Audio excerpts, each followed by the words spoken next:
Good night, good night. What it do? Let's see if this works.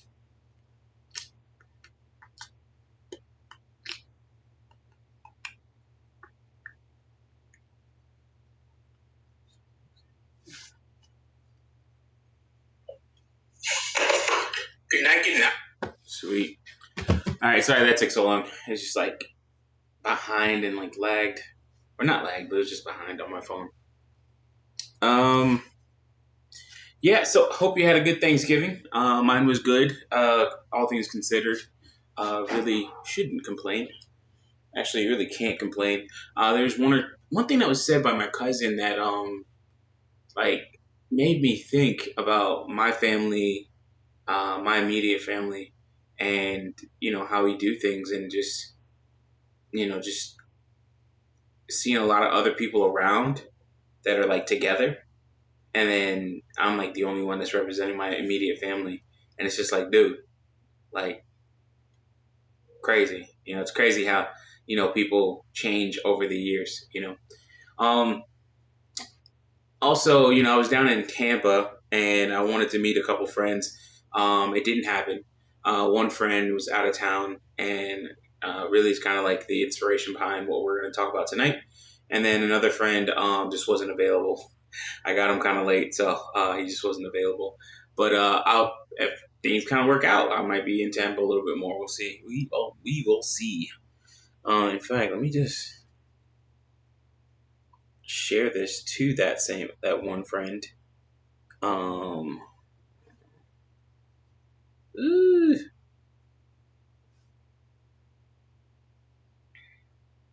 Okay.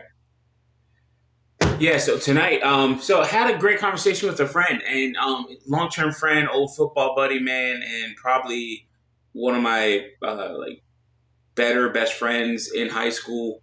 Played football together.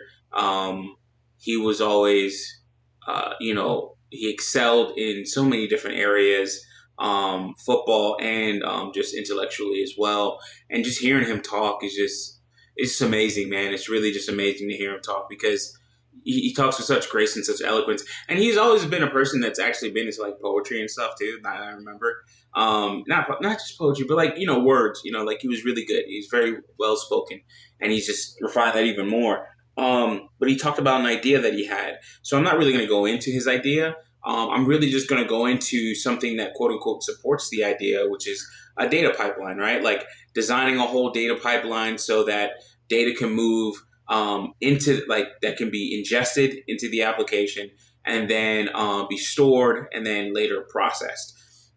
These are some of the things that I've learned over the last year working in AWS serverless architectures and stuff like that. So it's nothing proprietary by any means, but it is a good mental or thought exercise that I kind of want to do here. Let me set up my screen. Got the photo here. Got to take that one down. Take this one off. Save your workspace. I don't need to save. Don't save. I haven't done much studying on Go, by the way. Like I've been listening to videos, but like not much on the reading side. I do plan on doing a stream this weekend though. On that, probably on Sunday. That's if my friend's supposed to come over with him and his kids. So I do want to make myself available to them, of course. I think he said he wanted to go fishing, so I wanted to go fishing in my pond, so we'll see about that. But I thought, like, we had a really good conversation, and it turned out to be draw.io. Okay. Lost it for a second. That sucks. Guess my internet went out for 2 seconds. Oh, yeah, now everything's starting to come back up. Okay. Got the heater on tonight, so hopefully that's not causing any issues with my setup here. Okay. I need to go to draw.io. Actually, no, I already went to draw that. I need to. We will do. Oh, thanks for the like, guys. Let's do device, create new diagram, and probably use Freeman's journal. What's up, brother? Data pipeline. Data pipeline. I do need to do a follow-up stream with you, Freeman, for sure, man.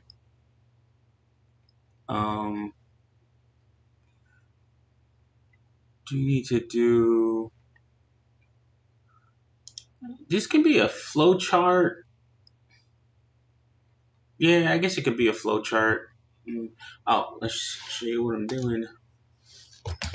All right, so this could be a flow chart. Let me start hiding this. Sorry. So this could be a flow chart, or it could be something, a little bit more. Oh man, specific, such as like using AWS or something like that. So cloud engineering, map, other network software, and wireframes from template. All right, but one thing that JM, and we're back. Yeah, sorry about that. I don't know what happened. So every so often, like the internet in here kind of goes out. Maybe not internet's not the best for streaming. We'll see. Maybe I can get better service in the next couple of years or over the years. But anyways, so we had a long conversation. I mean, we were just always saying bye, but then starting the conversation again. He has a really cool idea. But then it made me think about data pipelines, like how to process that data or the amount of data that he's talking about in a more performant way. And then thinking about also some of the things that I've actually been doing lately and things that I'm a part of in terms of groups and program processes, programs, and projects, so that, do a lot of data, like millions of records per second, or processing millions of records in minutes, from like a Kafka message store or something like that. Like I've had to write an application that consumed that type of data or that amount of data in a short period of time. And you really start to see how like it's somewhat trivial. Like, the JSON objects are huge, but you're parsing it and then you're doing things to actually cut down on that. And this is more of a big 10,000 foot view, if you will, where you're just, hey, listen, I'm not down into I'm just not too granular or anything like that. We're not seeing all the separate grains, but we're just seeing like a bowl of rice, so to speak, or even a bag of rice. So you don't even have to know totally what's in it. You just know the writing that's on it and that, hey, this rice goes from here to there. But you don't really care so much about the grains. So let's go ahead and create.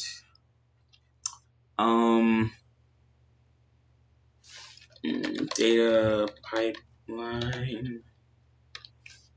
Oh, that was the other thing I wanted to do.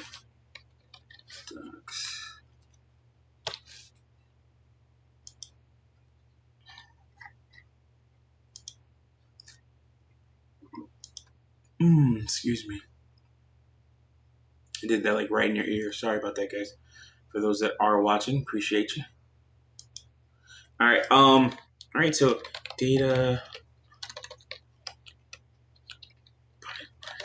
So one of the first things you probably want to do, like when you're like working through on stuff like this, is write out what are some of the requirements. Requirements.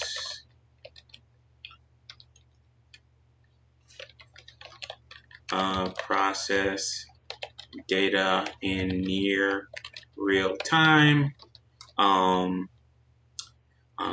Non-blocking processing, and I'll get into this, like what's it called? Non-blocking processing. And non-blocking processing could be like, okay, single or batch processing, scheduled processing, I don't know why that sounds weird to me. So now I'm blocking. We won't go too crazy. So process data in near real time. So probably even event driven processing, event driven, and then even Grille, Dave Tao, what's up, brother? So event driven, event driven, event driven.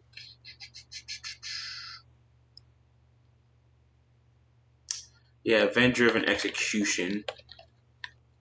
And then, and we'll get into all these little parts here, but so event driven to execution, as well as timed execution, indexing.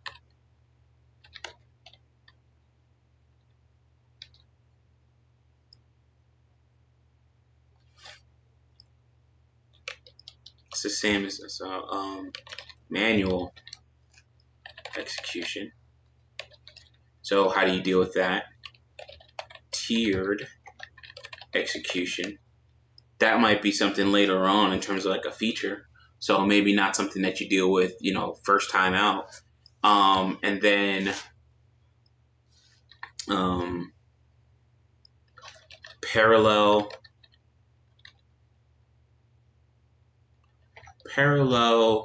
processing.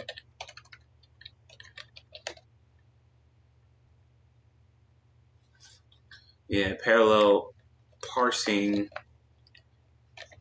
and processing.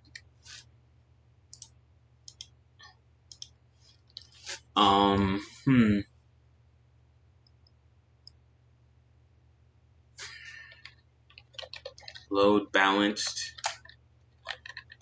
And this might be a little bit too deep into it for the load balanced part, because it's like, to be very honest, it's almost like a duh thing. Like that's kind of inherent. That's implicit. That's implied. That's not something that that's already like, duh, like you're going to do that. Load balanced. And what's one other thing?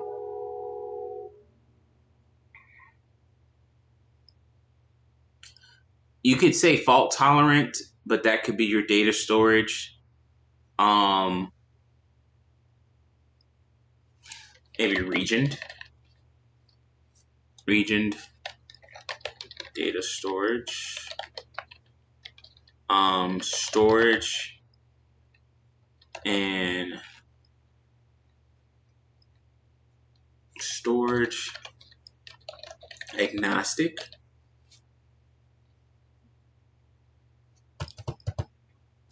Alonzo Hall, salute, my brother. What's up, man? Appreciate you. Payments are coming out of the account. I'm missing the money, David. I missed the money, but I'm gonna get it back later on. Appreciate your work for all that. Work with all that, man. Really seeing your YouTube streets in the grip. Yeah, Freeman's Journal's out here, man. He be out here lurking. So storage agnostic, maybe even platform agnostic. Agnostic.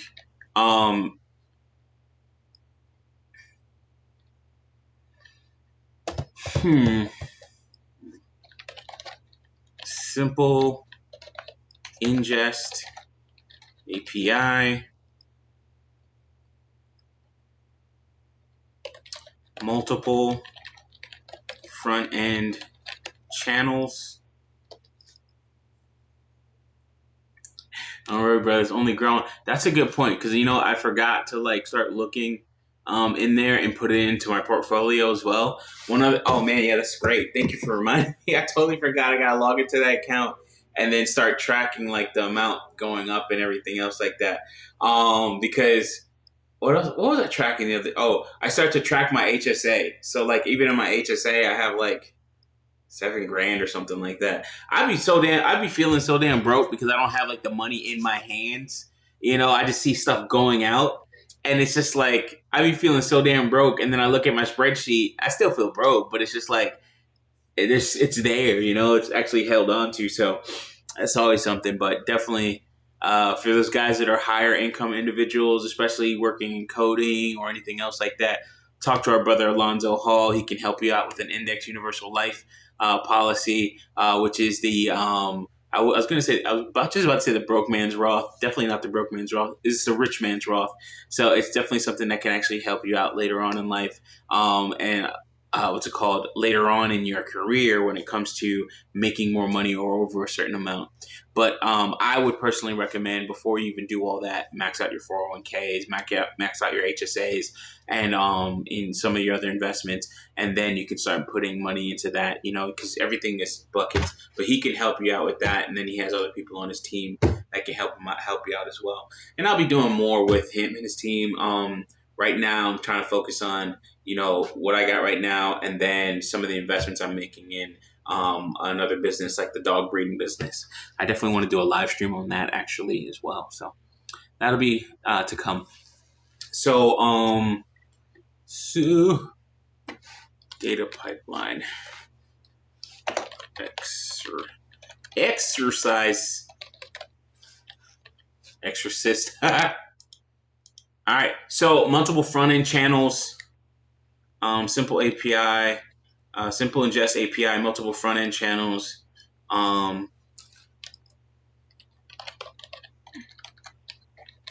With the same endpoints. This is like, for instance, if somebody has Android, iOS, web, or what have you, any one of these different channels, the endpoints to get to all these different, or to get into your system or your data pipeline should be the same. It doesn't have to be necessarily, because each one of those things provide their own challenge.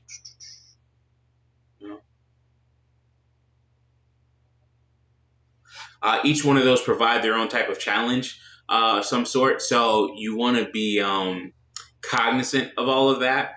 But if you can simplify your architecture as best as possible, it's nice to have these or it's kind of cool to have these architectures that are resilient. They can take any type of edge case and all this other stuff. But sometimes, man, when you're dealing with your just data pipeline, I need my data to get in. That's it. Get in. The entry point is always the same, and then you do whatever you can to make that entry point resilient, redundant, whatever. Hey, listen, it has fault tolerance, it has geo fault tolerance, it has even regional country fault tolerance, blah, blah, blah. Oh, so that's still geo fault tolerance. Then it also has enough bandwidth to handle that. And then, of course, it can scale to a certain point, blah, blah, blah. So there's a lot to it. Midtown Universe, what's up, brother? There we go. Midtown Universe, what's up, brother? Appreciate you joining the chat. Talking about data pipelines, man. Trying to see if I can design one real quick for this project. So my friend, it was a pretty good idea what he's talking about. And it's just like, okay, how do you actually design for that to where it is something that is performant, right? Like, you can have different channels, right? Let's talk about the channels, right? Simple ingest API. Channels. So I can do my channels as mobile apps.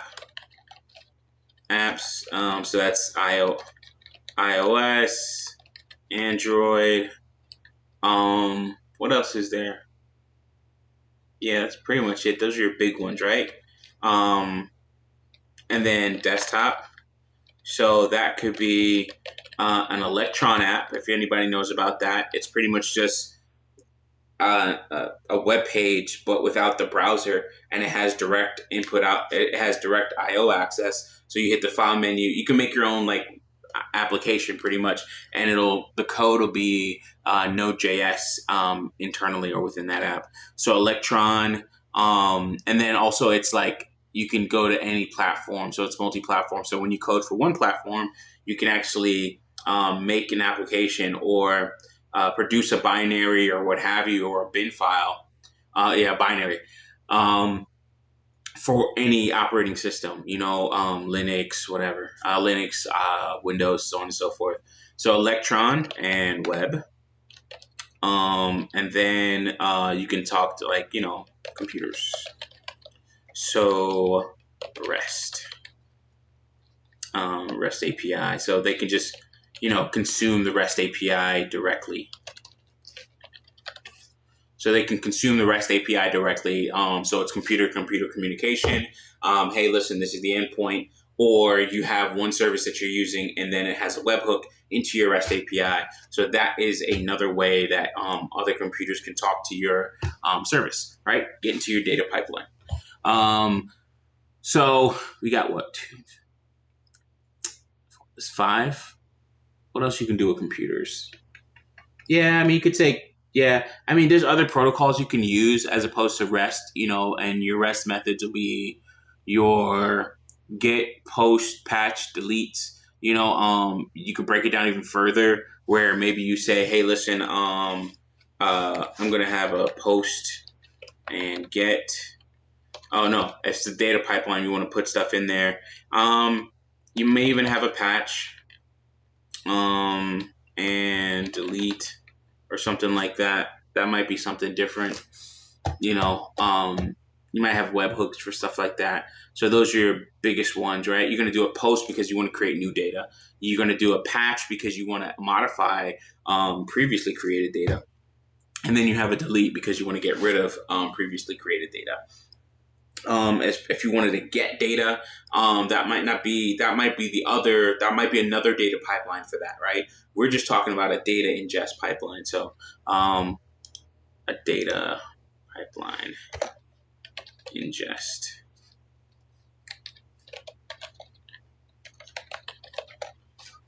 So yeah, be specific about that, right? Because this is just to get data in and process it. What else?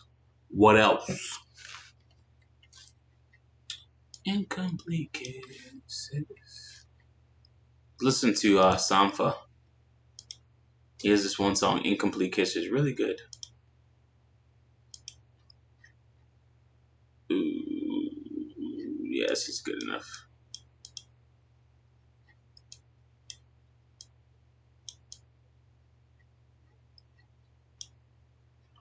Ooh.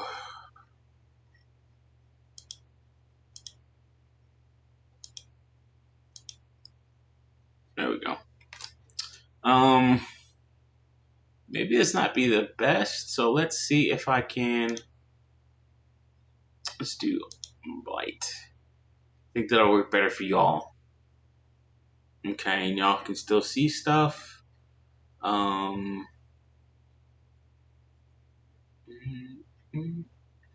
it's a little bit cut off here, but that's fine. All right, cool. So we have the basis of our data pipeline here, right? So let's look up the definition of what a data pipeline is. What is a data pipeline? Also, let's go to good old YouTube. I watched this really cool cartoon series, or anime, really. I quit a $275,000 a year tech job. The ugly truth about remote work. I mean, Simone Bees. I'm gonna watch that later. That might be something y'all want to take a look at.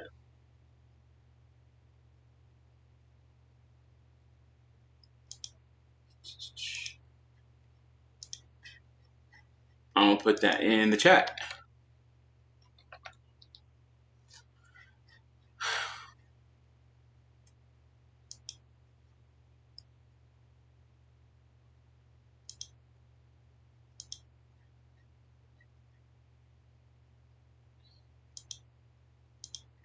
Okay. Data intensive. So I'm gonna share a playlist that I've been watching. Designing data intensive applications chapter summary. This is designing data intensive applications is actually an O'Reilly publications book. Let's bring that to the main here. And I've been listening to this. I had, with the drive, I had like a 4-hour drive. OX Hermes, good evening, sir. But I had a 4 hour drive, and I was listening to stuff on the way back. Also about things like there's Lang Chain, which is another one that I listened to, and I thought that was actually a really good hour and 40-minute video talking about this JavaScript based library that allows you to deal with AI. What's it called? I forgot what they call it. Generative AI, text generative AI using Open API or Open AI and stuff like that. So I don't know all the terminology for this stuff, guys. I'm mostly a back end developer myself, and I don't know all this stuff yet, but I will get used to it. But there's this right here. This. Oh wait. Oh, I want. Okay. Let's try and find this. Put this in the chat as well.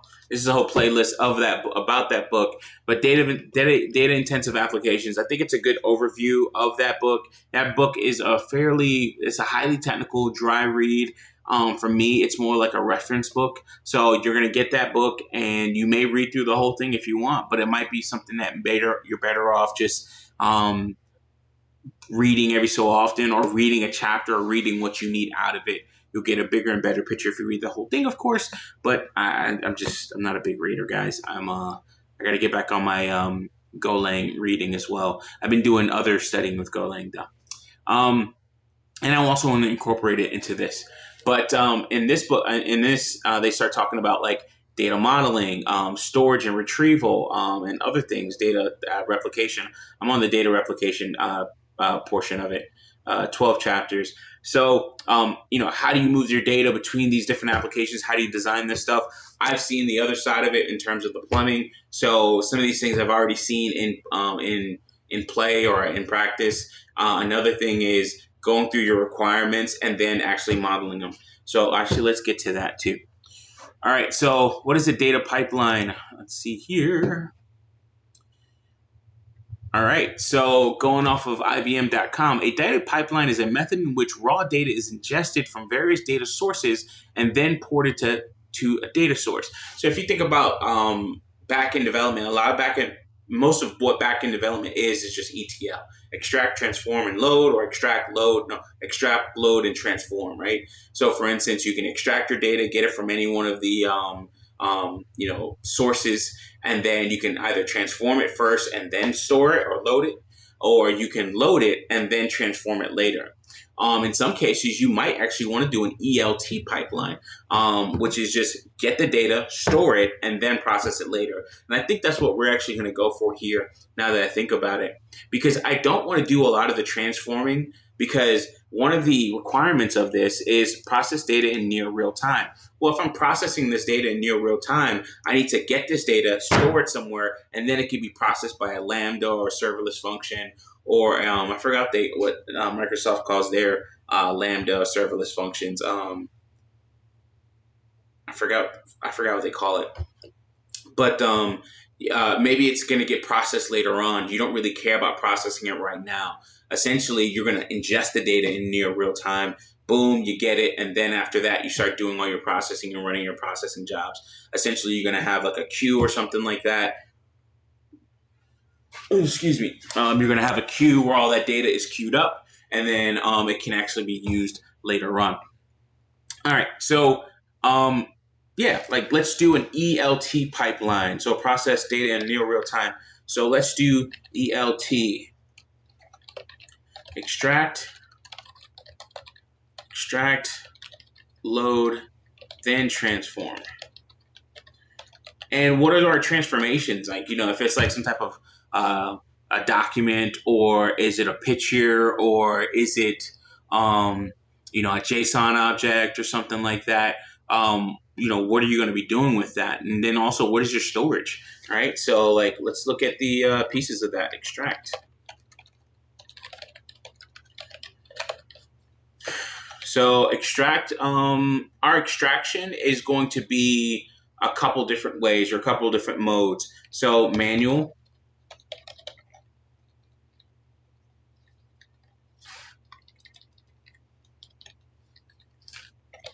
via web, API.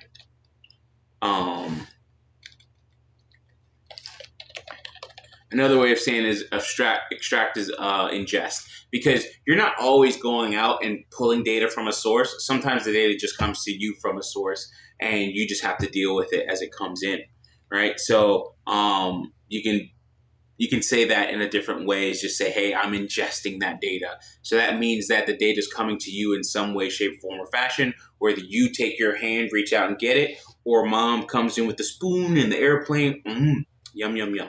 Right. So that's another way of looking at it. So manual via web, API, mobile app, right?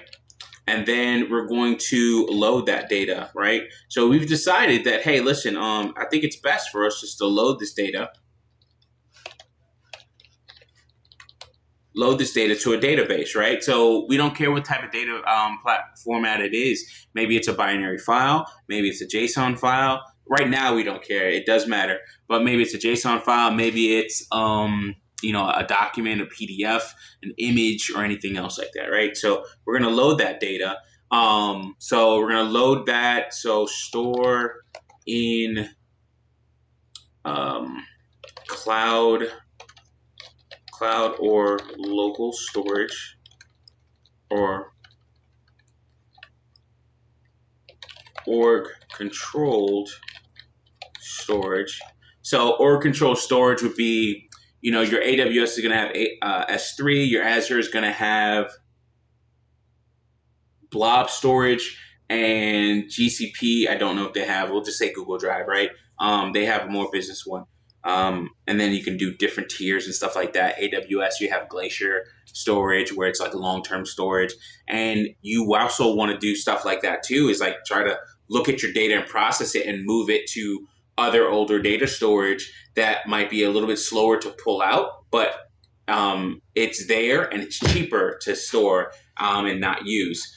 But it costs a lot when you're trying to pull that out. So you have to figure out, hey, listen, this document, maybe you want to do some type of thing where it's like, this document has not been used for 5 months. So I'm going to put it in Glacier storage, right? Or long-term storage. For instance, they have, there's different types of RAID. And I remember I reading a white paper years ago. There's MAID storage. I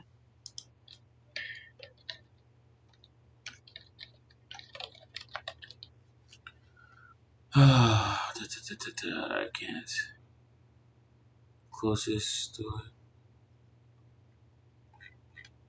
MAID. RAID.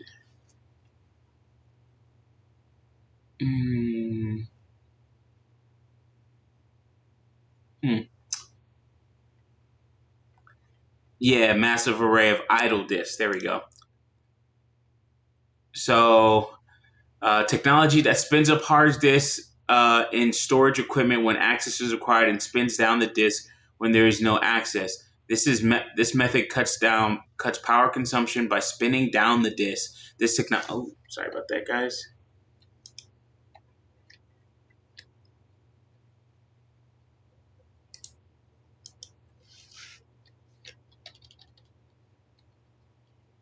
Forgot y'all gotta read.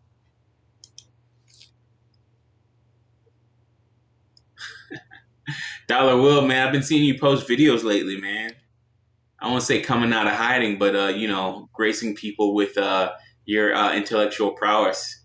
So appreciate that. Guys, definitely go ahead and check out Dollar Will, man. Longtime brother of the space, and has definitely tended to his flock as I know it. And shout out to Brother Lionel as well.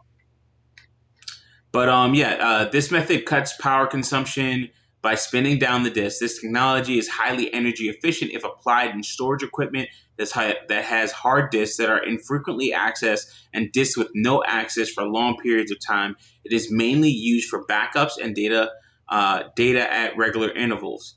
MAID is gaining attention as technology for green IT and green data center. So I remember reading this white paper long ass time ago about this whole thing and this whole concept, right? And this is a part of Made is like tape storage, but like that tape storage where you have the robotic arms that move around, not the tape storage where it's stored in Iron Mountain somewhere and put out there. I'll be posting again on the channel soon. All right, guys, check out Dollar Will's channel, man. Dollar Will, I believe you are a moderator, so you can definitely go ahead and put your stuff out there, please, man. Pimp your channel. Pimp your channel. How do I look on this?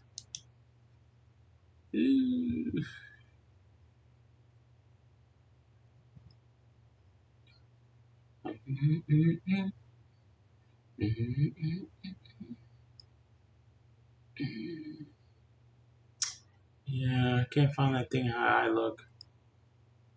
Weird. Preview mode. Alright, cool. Anyways, that thing shows up when I don't want it to, and then now I can't even find it. It's just like little screen on my screen that'll show me like what's actually being streamed. I'm worried about something like an element that is on the screen. I can always just get rid of this. I can always just get rid of it. There we go. Boom. Oh. I got this thing locked. Lock. Okay. All right. So yeah, you might want to like store your data, right? Like you have to figure out what your oh man, I don't know the proper way of saying this, but like your data storage technique, your long-term storage technique, your long-term data storage strategy, because all this stuff costs. You can't just have these disks spinning all the time, or super fast SSDs, or these especially if you have like 7200 RPM, 10K RPM Raptor hard drives from back in the day and stuff like that. These things take up a lot of power. It's not just like your regular desktop where you have like a whole, but if you have like a whole array of these things where it's like hundreds of these disks, that sucker sucks up a lot of power and costs money.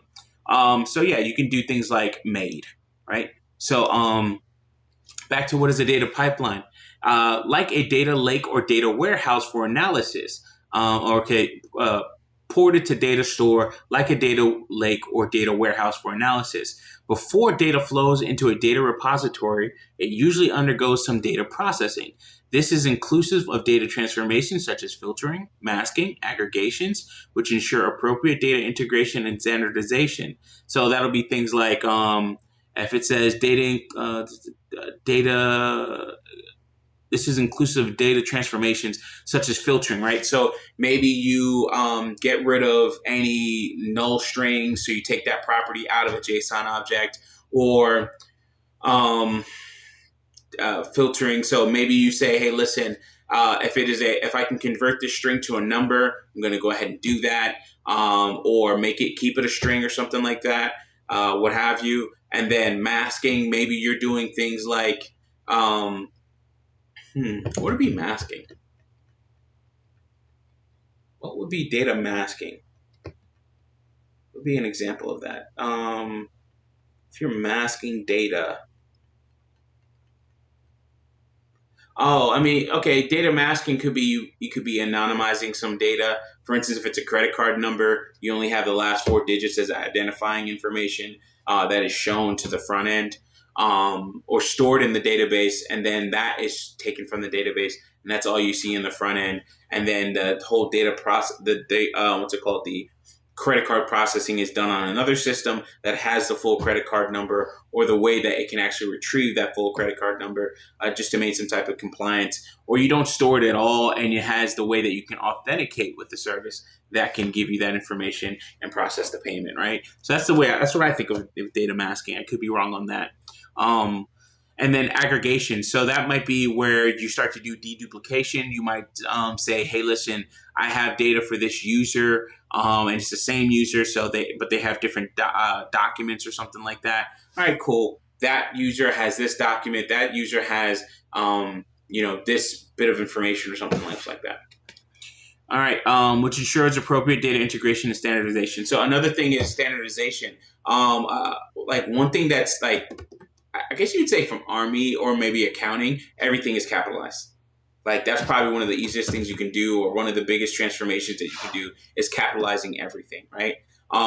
It's not shouting, it's just capitalizing all your data, because of the fact that you have I's that look like L's and then you also have different fonts and stuff like that that could be represented later on. So like the difference of serif and sans serif font, or um, O and zero and stuff like that. Maybe you want to not use things like that. So that's another thing you can do when it comes to your data standardization, right? Like, okay, another thing of data standardization is if it is a birth date, it is in a certain date format.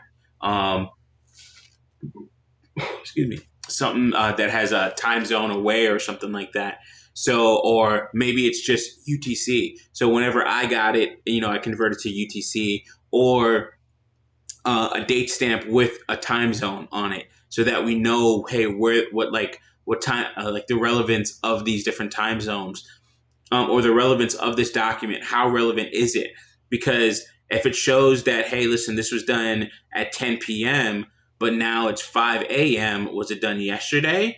Or was it done 10 p.m. IST time, and I just woke up and I'm in Eastern time and I'm a day behind, which is 10 and a half hours or something like that, right? I mean, that doesn't work with 5 a.m., but you get the point. So that type of stuff matters. And do you want to actually do all that? I don't have the power yet. Knight me, sir. All right, let me do that now. All right. I don't know if I can do that from here.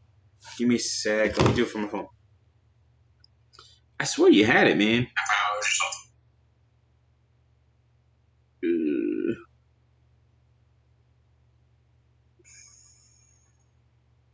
Add as moderator. Here we go.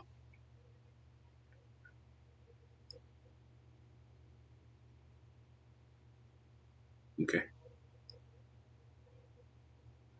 All right, man. Be like, Ed, I gave you power. Don't miss you. I'm just playing. But all right, man. Yeah, definitely put your channel in there. Sorry it took me so long to read that. You know me, I start to blab. Yeah, so this is particularly important when destination for the data set is a relational database. This type of data repository has a defined schema which requires alignment. For instance, if you're storing something, and then again, you're like where your data is at rest, get to it later, stay on your grind. Yeah, no, I got it on. You show up, you have a wrench here. It just doesn't do it in my app, it looks like, or the recording software or streaming software that I use. I love the software, by the way. It allows me to do a lot of different things, and it's pretty simple. Okay, so yeah, like for instance, another thing about your data pipeline is like, where is all this stuff going to be stored, right? So storing cloud or org controlled storage.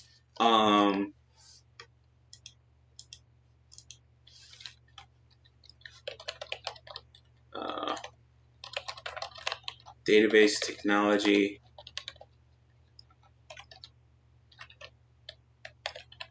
Relational could be faster. No SQL could be more flexible.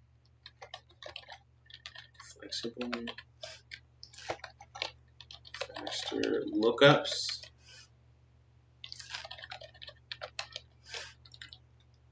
Right, and then you have other data storage types, such as like Hadoop. Kid. I don't know much about Hadoop. For instance, we could say it's NoSQL. I think Hadoop should be NoSQL-esque. Yeah, because when I think NoSQL, I think of like your document-based data stores. Document-based.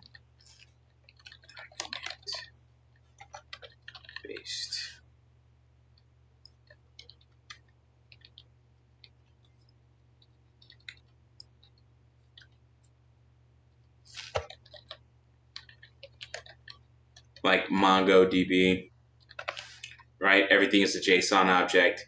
So that might be something that you could use, but then you have something like Hadoop, which might be faster for analytics and other data intensive operations. Or you might even have like graph, vector, good for good for many to many associations, right? So, for instance, you have your vector data stores, or your hash table graph. Yeah, your graph vector. I think it's hash tables.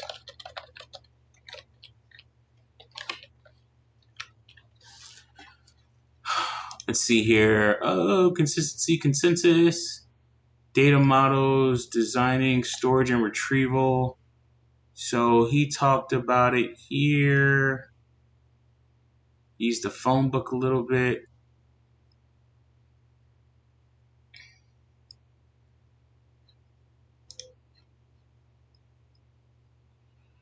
Blood on. There we go.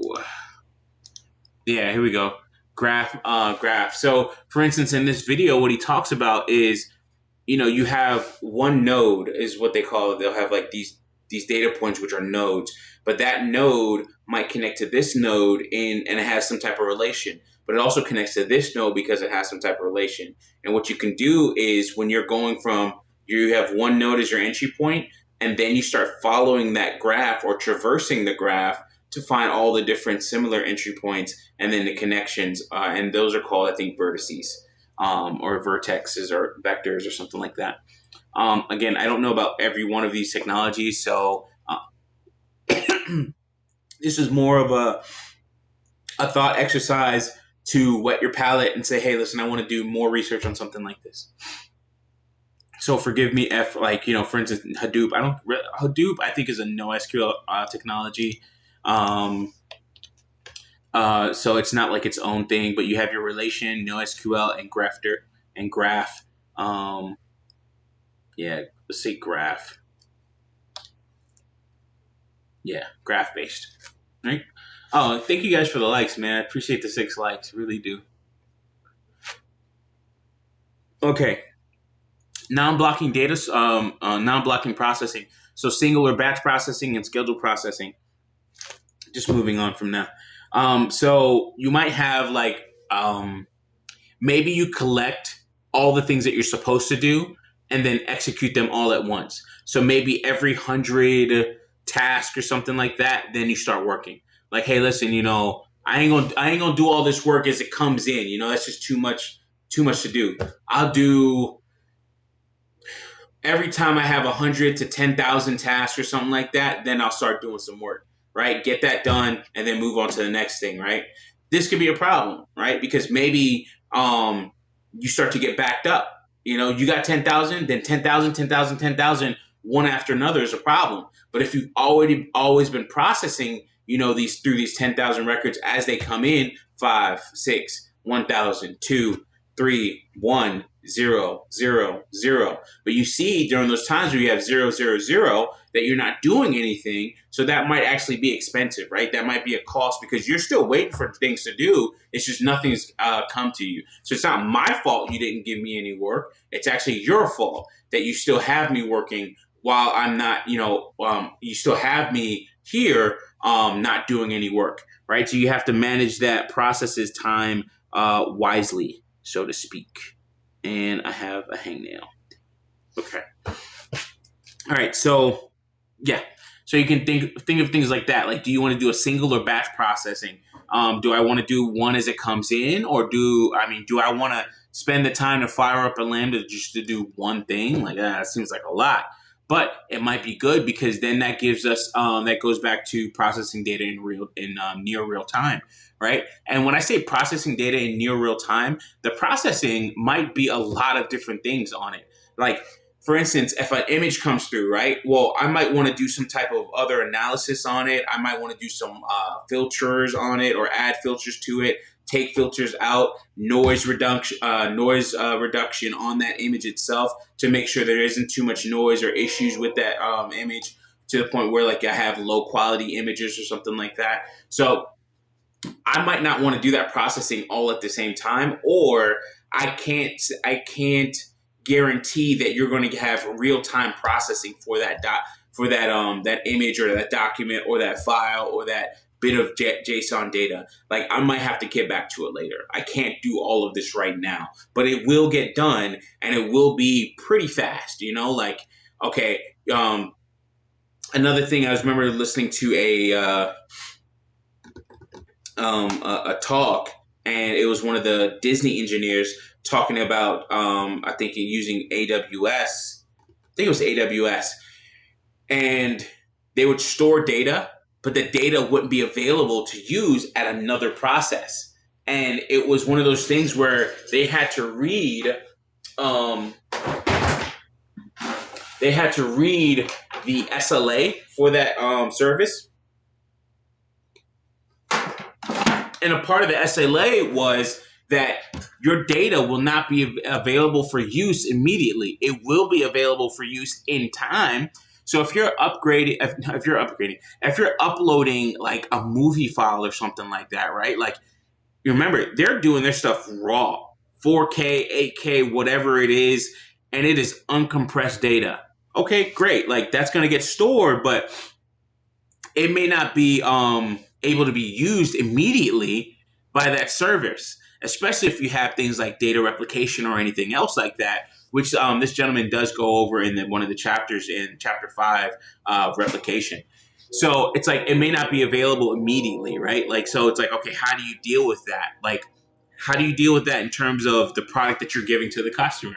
How do you sell it to them? Like, hey, managing expectations, which is like a big thing that I was taught earlier on in my career, before I started my computer consulting company, is, one of two things. One, manage the customer's expectation. Two, you're not there to fix the computer. The computer's easy. You're there to fix the customer, right?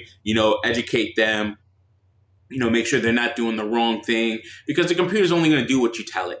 I wouldn't say it's very rare that there are bugs. There are bugs, and they're quite frequent, especially if you work in it long enough.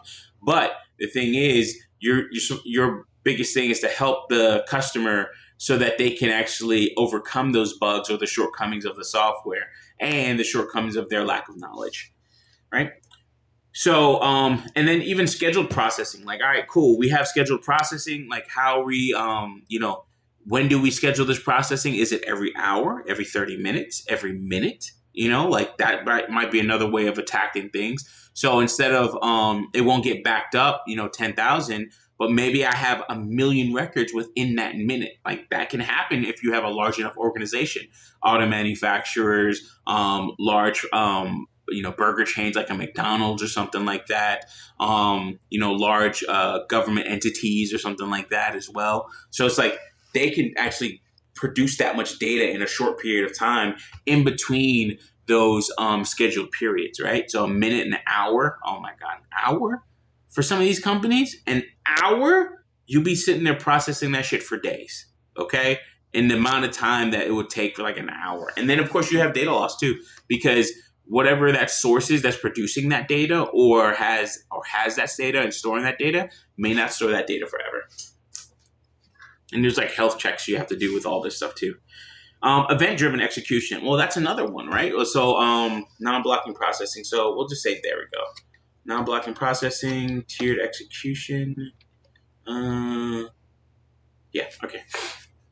So event-driven, like, hey, listen, I save the file, right? The file is saved. Then that creates an event. And then that goes to a webhook, says, hey, there's data ready for you. It's at this location. Go and get it. All right, that's cool. But it could be like, hey, listen, that could be too much all at once, right? But that actually might be more efficient, because guess what? You're only doing something when something is available for you to do, right? 1 million records are ready. Cool. I'm going to go ahead and process those. 10,000 records are ready. Well, damn. All right. Well, I can't do it, but my other duplicate worker can do it. I could fork another process or something like that. Manual execution. So it's like, all right, cool. I only do stuff when you give it to me, right? So that's simple, pretty roots. Tiered execution. Another one is like tiered execution. So you might have like service level agreements, SLAs, that you might say where, hey, listen, I have to get once, if employee A comes to me, you don't really care. I mean, he can get it tomorrow, right? But if employee C level executive C comes to me, I need to do this right now. Like, drop everything that you're doing. Boom, I want to execute this data right now. Does your data pipeline deal with that? How does it deal with that? Is that a flag set in the data itself? That, like, these are things that you want to consider, because then that changes the type of data that you ingest. You may not ingest binary information at that point. You might ingest a JSON object that has a pointer to that binary data, right? Like, it's just like, all right, cool. This is where, here's an information or metadata about this data, right? So it's data about data, metadata, or it's information, it's a pointer about this data. And then it's not the data itself. You're gonna have to go and get that. But I'm gonna tell you what the data is, who the data is for, anything else that is that I need to help me process that data.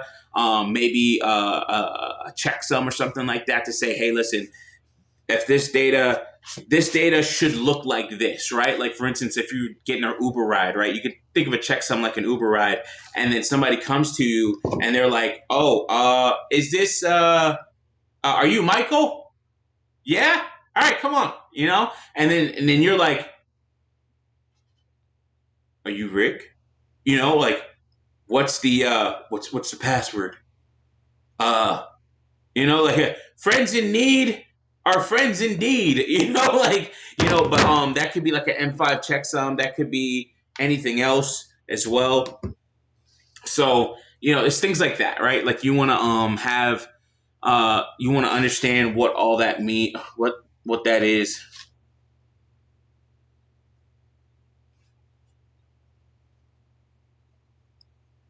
Sorry.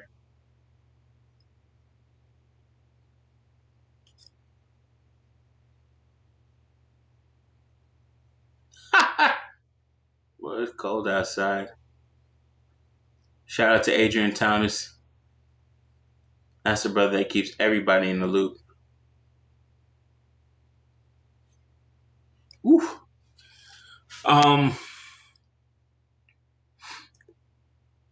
So you might have an MD5 checksum. You might also have keys or something else that you have to actually use to access that data. So it's like all that information, how do you get that into your API, or how do you get that into your data pipeline so that it can actually process this data, right?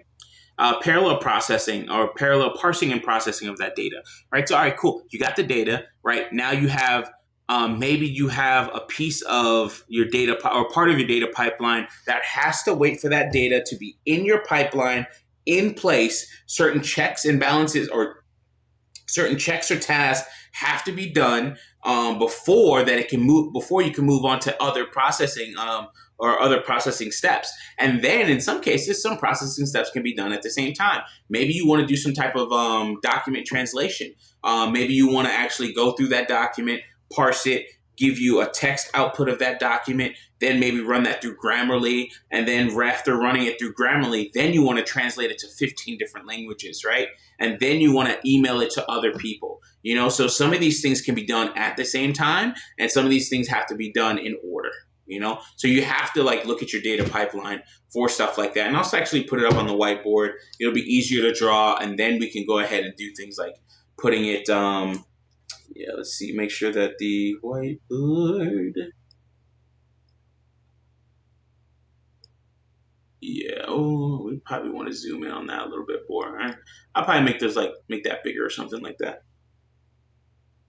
All right, so where do you do tiered execution? Sorry, go back to tiered execution.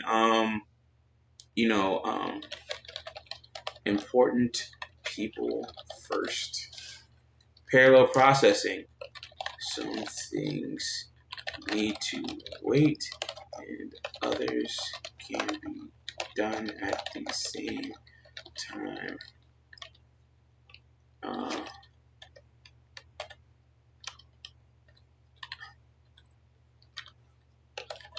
Translations. Translations. Maybe notifications. In terms of notifications, that might be like sending out emails to people that, hey, this document will be ready. I'm going ahead and doing this processing, so on and so forth. And then what's it called? In order, wait, initial processing, grammar checking,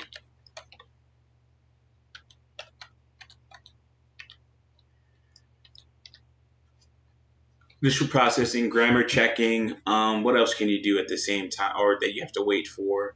Um,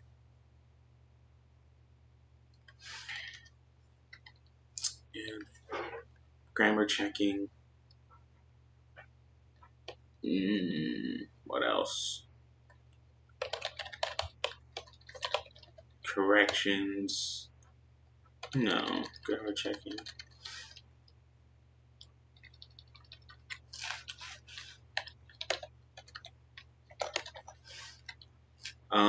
Yeah. All right. Cool. We'll just keep it simple, right? And then you go into like load balancing, right? Do you want it to be geo load balanced? Um, how many processes?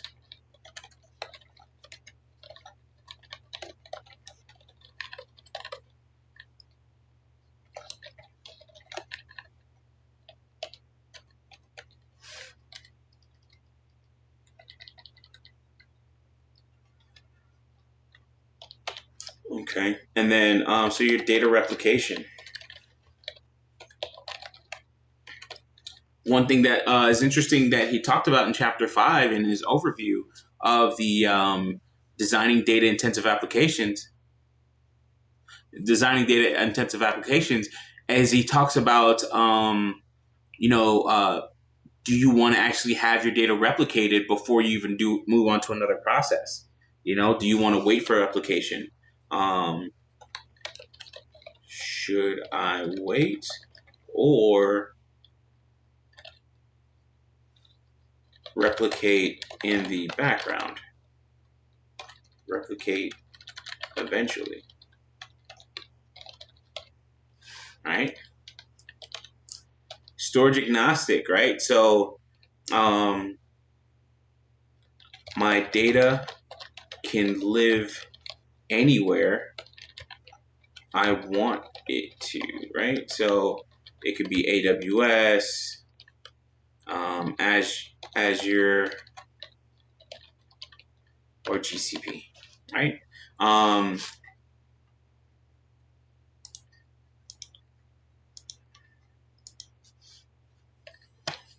Also encryption,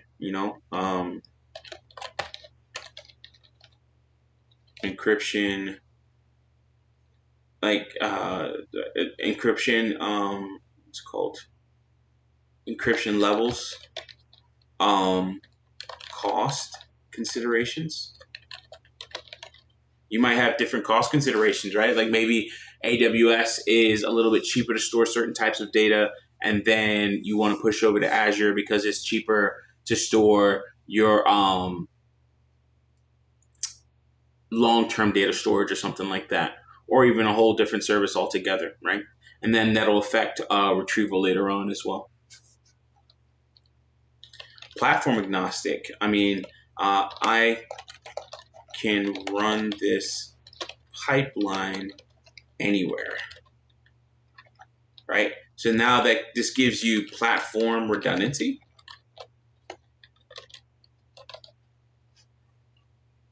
This gives you platform redundancy. This also gives you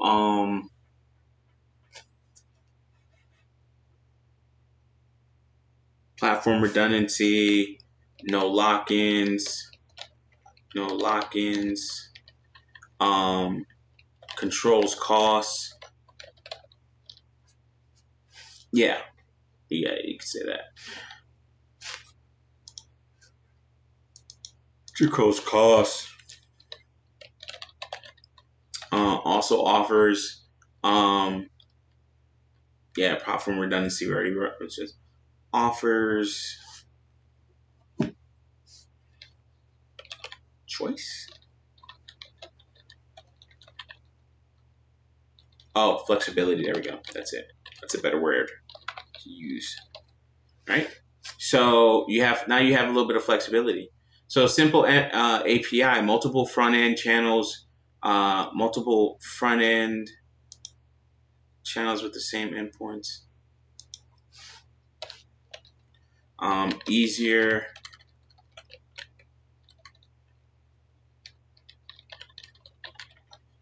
onboarding later on, so on and so forth, right? All right, cool. All right, so let's start drawing some circles. All right, I want to do the whiteboard, but let's see here.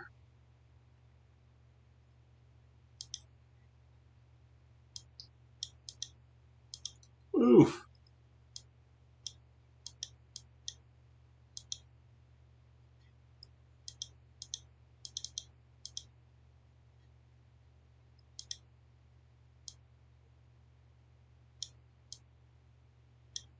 All right. It's the most I can zoom in. All right. That's all I need. Okay. Thank you for those that still listening. Replay gang and all that there. Okay, so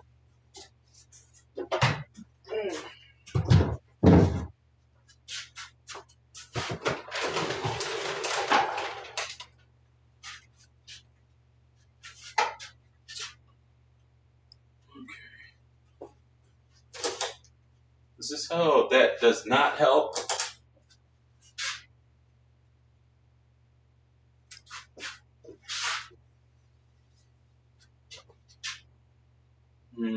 That's not good either.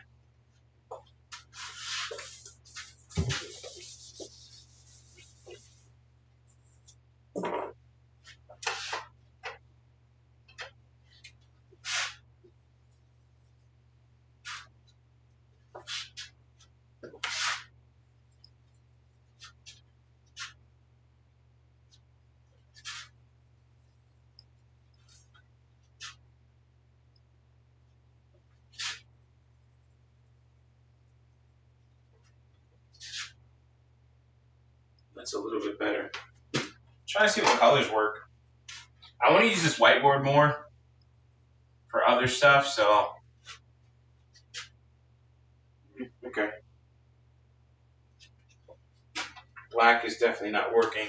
And actually, I think it's just because it's not filled in. Blue is definitely not going to work. All right.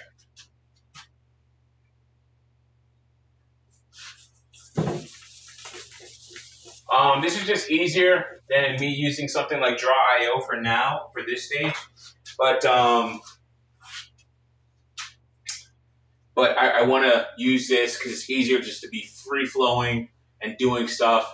And I'll explain it as I go along. So essentially what I want to do is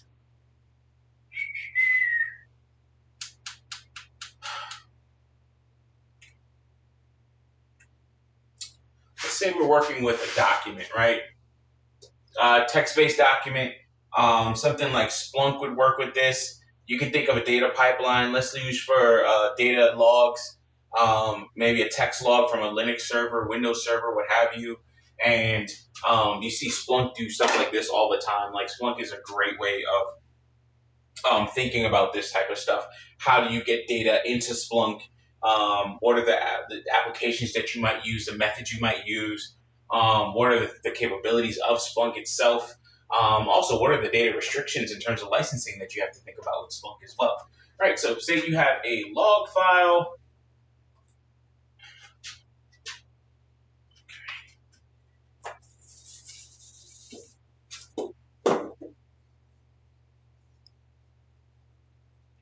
And I'll do this better on Draw.io when I put it on the computer.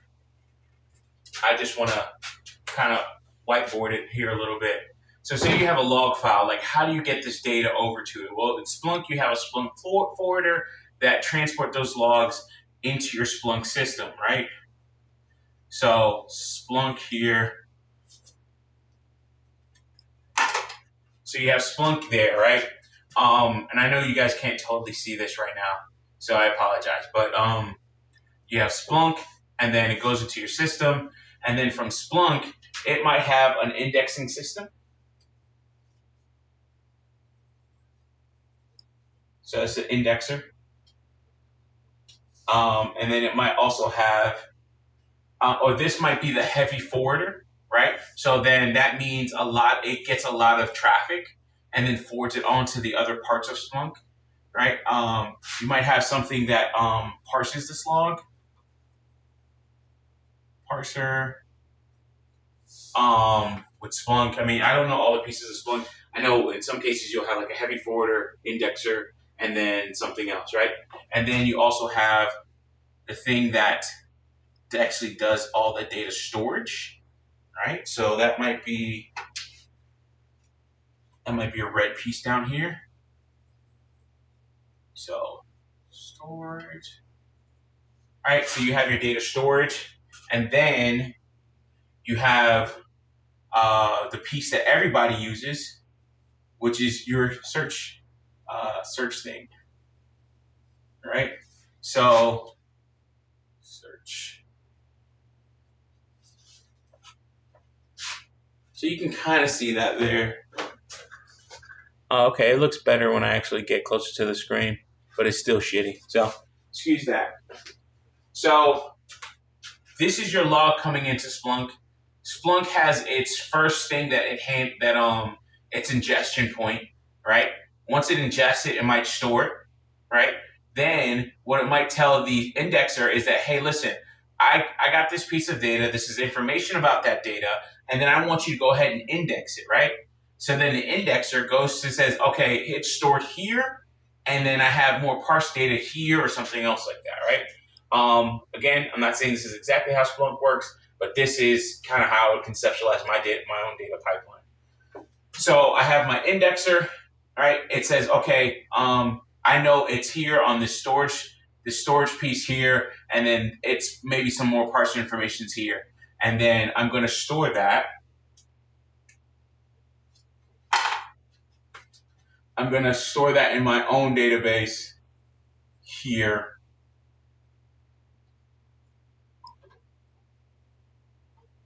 So my index DB or something like that, right? And then I have all of that information there, right? So now I can be like, oh, okay, this is what, I think I could zoom this camera in more. Do I want to do that right now? Yeah, I want to.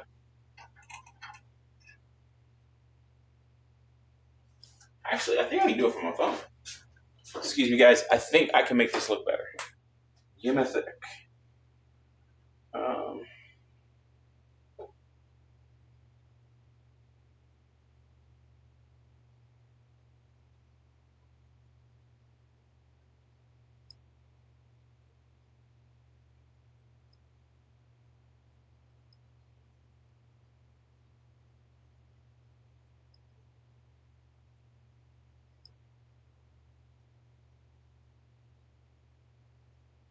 No, I can't.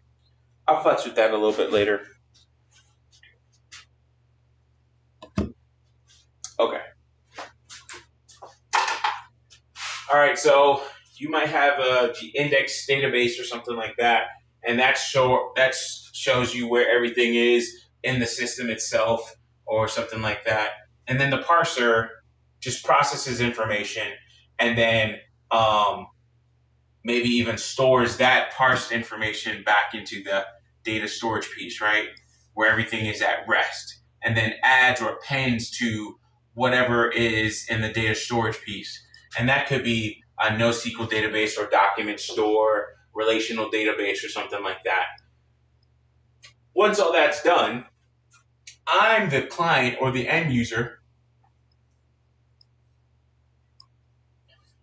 and then I'm going to this, and then it's going to return me some information, right? So I'm going to make a search. That search would possibly go ahead and that search would maybe even talk to the indexer talk to the indexer. Indexer is going to say, hey, this information is here in storage. And then it already has the information that's been parsed and then returns that to me, right? Or returns that here, and then it returns that to me. Blue is dying. All right, blue is dead. Yeah, blue's dead. All right, but you can see how, like, this is a simplified, really simplified version of a very complex product like Splunk, right? This is how it could possibly work in terms of data coming in. All right, so let's adapt this to what we're trying to do here, right? Let's keep the fact that we're taking in the log or something like that, right? And I'll put this on dry on here in a second. Don't think I need any more colors. Blue's dead. Okay.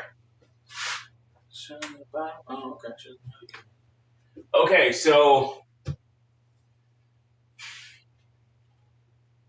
we want a non-blocking service that is possibly load balanced, right? Now, working with like software or working with a data pipeline or working with the initial product, minimal viable product, an MVP of some sort, you don't need to make it very complex. You don't have to like go crazy with it or anything else like that. You just have to design something fairly simple to say, this is how our stuff is going to work. This is how data is going to flow.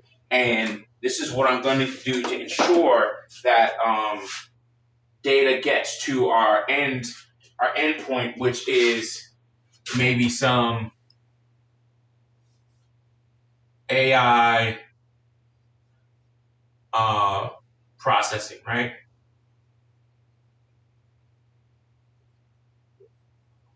This is our goal here, right? This is our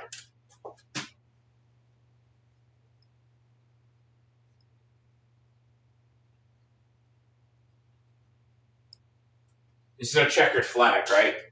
This means we have won the race. Does that show up? Decent enough. So this means that we've won the race. We've gotten this thing to where we want it to be, and now we can go and sell this as a product of some sort. So data comes in, and we have our entry point. So this could be an API gateway. API gateway. Now, why an API gateway and not just your API? Well, okay, you have an API gateway, and now I can actually use that as almost like a router of some sort, right? Now, it comes in through the API gateway. I can forward that to a Lambda. I can forward that to another API or another URL of some sort. I can do some validations at the API gateway. I can do some filtering. I can do some error handling and a couple other things at this API gateway point. So this right here can serve as a guard, a shield, if you will, right?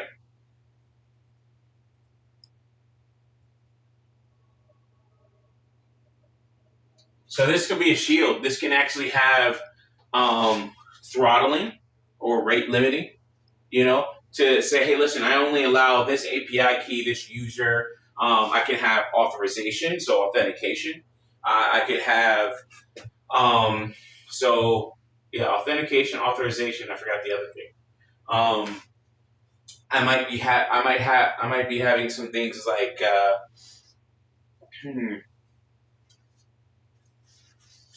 we'll just keep it to auth and then rate limiting. So it could rate limit some stuff.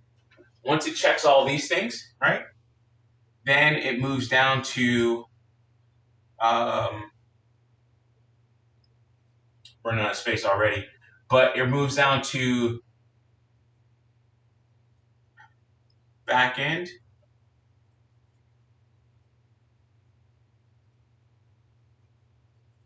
processing, right? So this could be our Lambda.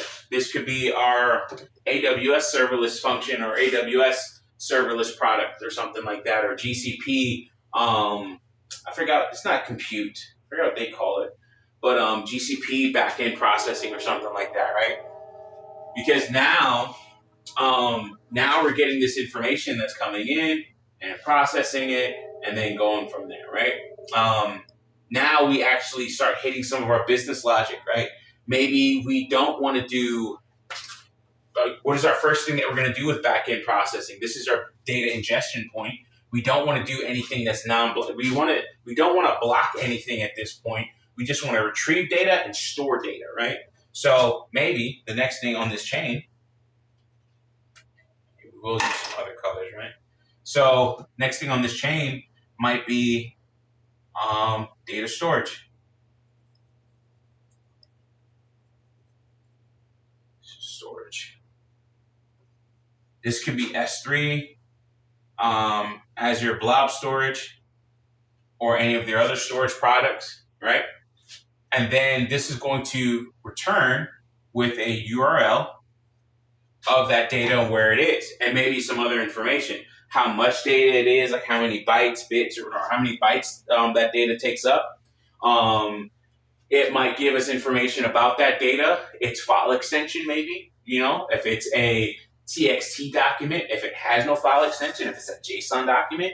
Now, if we know that it's a JSON document and we're going to something that's JSON aware or uses more JSON or uses JSON or it's native to it, such as JavaScript, then we can just take that file and import it right into our code. We already know it's JSON. Boom, we expect it to be JSON, right? There might be some things that we want to do in terms of checking to whether it actually is JSON or not. We don't really know. So it's going to return with a URL. So backend processing, all it does is stores data, right? And it stores data, and it may or may not wait for a response for the storage of that data. It may actually just, hey, listen, I expect it to be done, right? And then it might write some of that information. Excuse me here. Sorry, I ate right before this. Probably not the best thing to do. I thought it was the best thing to do because then I would work all this stuff off because I'm going to go to sleep after this. After watching some cartoons. So I might store this in a database. So let's make our database black, right? So I might store this in a database, right?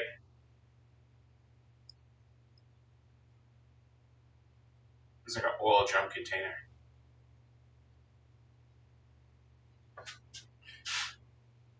All right. I feel like a school teacher. All right, so I might store that in a database. That URL, this actual storage piece. This can actually be another Lambda. This could be another serverless function or something else that listens out to it. We won't get too deep into it. We'll just say this backend processing takes this data and stores it, right? This backend processing will also say, hey, listen, I stored something. This is the MD5 checksum that I have for it, or this is some information that I got from maybe the blob storage, which will give me an MD5 checksum of some sort. That's really nice because then it does all that for us, and we're just utilizing what it already gives us. And that's an important thing. Understand the technology that you're using. I'm getting better with this, but understanding the technology that you're using, because it may also do a lot of these things for you, such as giving it some type of unique ID. So you don't have to give it a whole new unique ID. Maybe the biggest thing that you have to do is prepend or append, where that storage is. If it's AWS, then it's S3. If it's Azure, you might say Azure : whatever the URL is, or whatever the checksum or ID is. However they actually do the storage as well. Whatever the URL is and all this other stuff, right? So then the backend processing will take this URL, and the backend processing will have in this database table. In this database table, it will have the URL, the ID, size in bytes, So I think that's big B. Yeah, bits is small b. Size in bytes, and maybe one other piece of data, right? So we want the URL, the ID, and the size in bytes, right? Then that's the backend processing. Backend processing passes that off to SQS, to Kafka. What's another one? What's another? Come on, guys, help me out. I'm just playing. All right. Well, nobody's saying anything. So SQS, Kafka. Who else? Oh man, there's one more. There's one more. RabbitMQ. Here we go. Some type of messaging platform, right? Or message store, if you will. And you can look at even a message store, even though it's not really this, but it might be like a metadata storage, and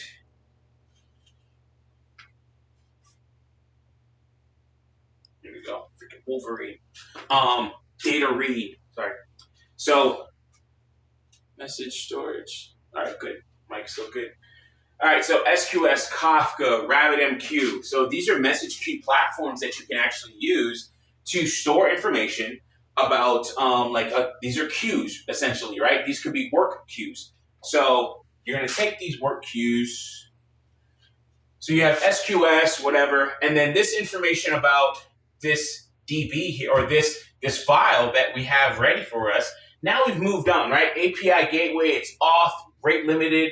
Then the backend processing has done its job. It's stored the file, and then it's written some information about that file in a database, right? So then it can actually write this in either in a database. So let's move some things around. It can either write it to a database, which is one path, right? Or path one could be writing it to a database. Why do you want to do both paths, right? And I wasn't thinking about this, but again, we're going through our data pipeline and what we do, what happens with it. So one of the things is it can write it to a database. Why do you want to write it to a database? Because it might be something that has longer term storage and shows information that can be looked up in a table format, as opposed to something like SQS, which is a queue, and it's somewhat ephemeral in nature, or transitory or transient or temporary in nature, right? It's not going to stay around for a long period of time. So we might want to go back and say, hey, listen, what happened with this? Maybe we want to replay that information, recreate all of these different things, and then put them back into SQS later on. So that might be something we're going to do, right? So we're going to put in the back-end processing might actually forward this thing to two different places. We might have to put it in the database for longer-term storage, where we can actually run reports or other things on our data ingestion numbers throughout the day. And then we're going to put it in a queue, and that queue is the work queue, right? But now, at that point, a lot of things aren't going to be hitting this back-end database, which has maybe finite resources. It may have different cost allocations or something like that, or cost considerations, depending on how much you can read from it throughout the day. These things matter, and these things cost freaking money, man. They cost a ton of fucking money, right? Or can be, especially. So you might have something in SQS Kafka, right? And from SQS Kafka, you're going to have your Lambda functions. That's not how you make a Lambda, okay?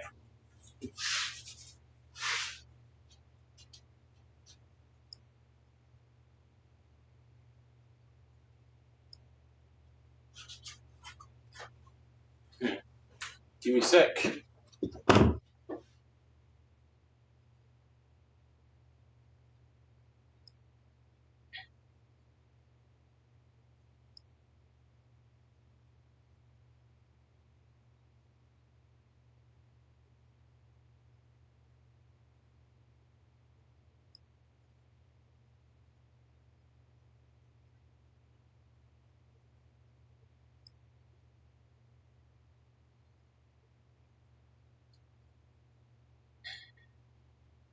Just got like a review or something, I guess.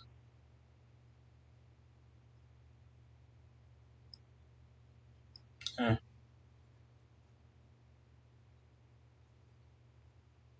weird.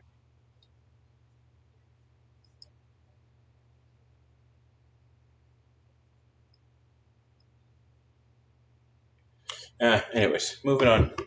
So, let's see here. So yeah, you might have this stuff stored in a DB just so you can run reports on it later, right? Analytics. Or you might, and you might want to actually say, hey, listen, this is work that needs to be done, right? Don't check the database for work that needs to be done. Check the queue for work that needs to be done. Essentially, don't check the file cabinet. Go ahead and check your bin, your inbox, what have you, for the work that needs to be done. But the information is duplicated into two different spots, right? So we have SQS. Now, we want to start doing things like processing this data. So we're going to say we might have all these different like lambdas, all different types of like Docker instances or whatever the fudge that gets spun up to handle this queue, right? Like now we're starting to get into an event-driven architecture. Now that we know that, hey, listen, we have information in our SQS queue, our Kafka queue, our RabbitMQ queue, now we have things that need to start actually reading this data that have subscribed to these message queues, right? And then they know that messages are in there. They're going to go ahead and say, hey, listen, I'll take that message. I'll take that message. I'll take that message. And then, hey, listen, once they're done, they spin down or what have you, or you have one that's always open and persistent, right? For instance, I've written a service before that actually always listens to a Kafka queue or Kafka topic for any new messages that come in from a mainframe, right? So when it comes in from that mainframe, then we're gonna have to start doing all this processing to say, hey, listen, we have all these messages that have been released, and I'm just going to be taking each message off. Just taking it off, doing whatever I need to do to it, and then processing it and forwarding it on. In this case, it was to a backend database, right? So a Postgres database, it just stored it for a long period of time, and then it gets processed later on, or gets viewed in a front-end application or something like that. Some, React, Vue, Java-based application, what have you, or Java-driven application, right? So, and then that service or these things that are doing this, these can be Golang, Java, JavaScript, aka Node, right? These can be all these different languages, Python. Any Pythonistas out there, right? So all these things can be written or that can be used to process this data, and you can have all these languages running off of this same queue, because when you push something into a queue, you can say, hey, listen, this gets tagged a certain way. Like this might be a report. This might be a log. This might be numerical in nature or accounting information, right? Or this might be something that needs an LLM, right? You can have an LLM tag, an accounting tag, a numerical or whatever tag, something else, right? Anything you can think of, right? So, or this might be a front end thing that needs to be processed so that it can actually be viewed on the front end. And then from there, it can go to any other place, right? So let's just say, hey, it has the LLM tag, right? Large language model tag, right? So now that LLM tag, it's taking that data and processing it for AL processing. Oh, that's what I wanted to write. ML. Shit, MFer is what it is right now. So ML AI, right? Artificial intelligence, machine learning processing, whatever you want to call it, whatever you're doing. it'll get tagged appropriately, right? In the queue itself, or maybe here at this point, where whichever one you want, because sometimes you can put certain things in different queues, and you can actually segment the queues and say, hey, listen, I want a queue just for all my LLM stuff. I want a queue for all my accounting and pricing stuff, cost stuff that needs to go through some type of cost algorithm or something like that, or maybe even logistics or some other stuff, right? I want to do stuff that is going to be for, and the cost stuff will go to Python because Python might have a better number library, or we might have a crew that mainly programs in Python because that actually that's the that's the code language of choice that they use to process large numbers, or what's it called, sets with large, what's it called, not sets with large numbers, but data that has large numbers, or goes a little bit deeper when it comes to after the decimal point, goes to probably 10, 15, 20, 30 what's it called, positions after the decimal point for the number pi or something like that, right? And we want to get that type of like very exact, minute, accurate calculation, right? So that might be like Python for something like that. So that might be your R&D or something, right? So your research and development, they're going to be doing some more Python stuff. Yeah, I won't go too deep into that, but you get the point, right? So I can have different queues, or I can actually have different labels, or my data can actually have different information on it. And even if you wanted to, man, like you can have a Lambda. You have Lambdas that direct the stuff to other Lambdas or other ECS instances, or maybe other third parties that are actually that you're going to transfer to, so that it can actually process this information, right? Maybe the R&D information, we'll put it in red, goes to a, how can I do this?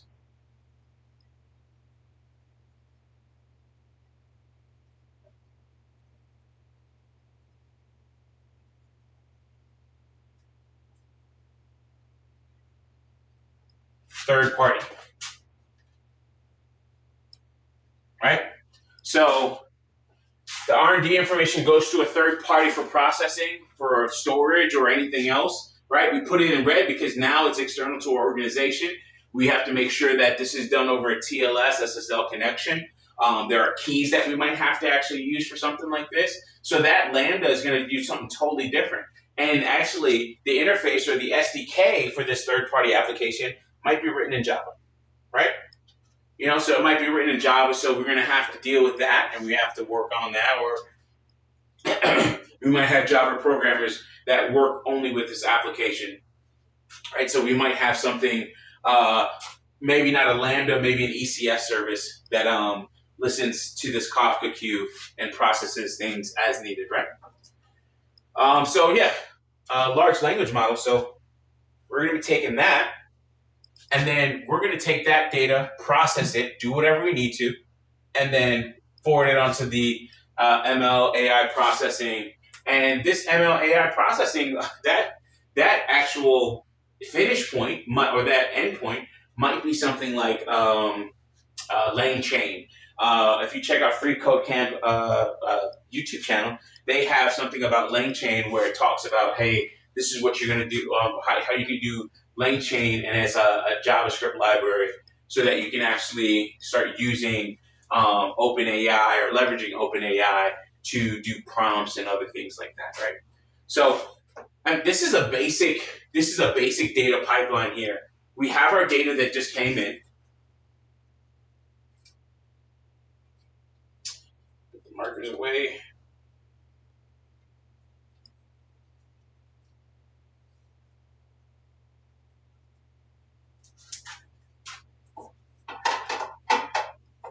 All right, so we have our data that just came in, goes to our API gateway. This is our first point of defense. This handles authentication, rate limiting, or anything else that we needed to do, or it can do at this point, right? Maybe we're doing a post or something like that, and it doesn't accept posts. Or maybe we have a geo-based IP location block on this to where it's not going to it's not going to handle any of these anything from India or some other country or something like that we don't do business in, or that our customers don't do business in. So they have no business actually talking to us. Or maybe we're going from like a whitelisted IP address, such as VPN connection or something like that, right? Then it's going to go to our backend, right? So with our backend, this is going to be our first point that this is our first point where it's actually getting processed, right? You can also say that it's coming from an API gateway, but not necessarily. So it goes to our backend, and then from our backend, it goes to a DB, and it goes to an SQS queue.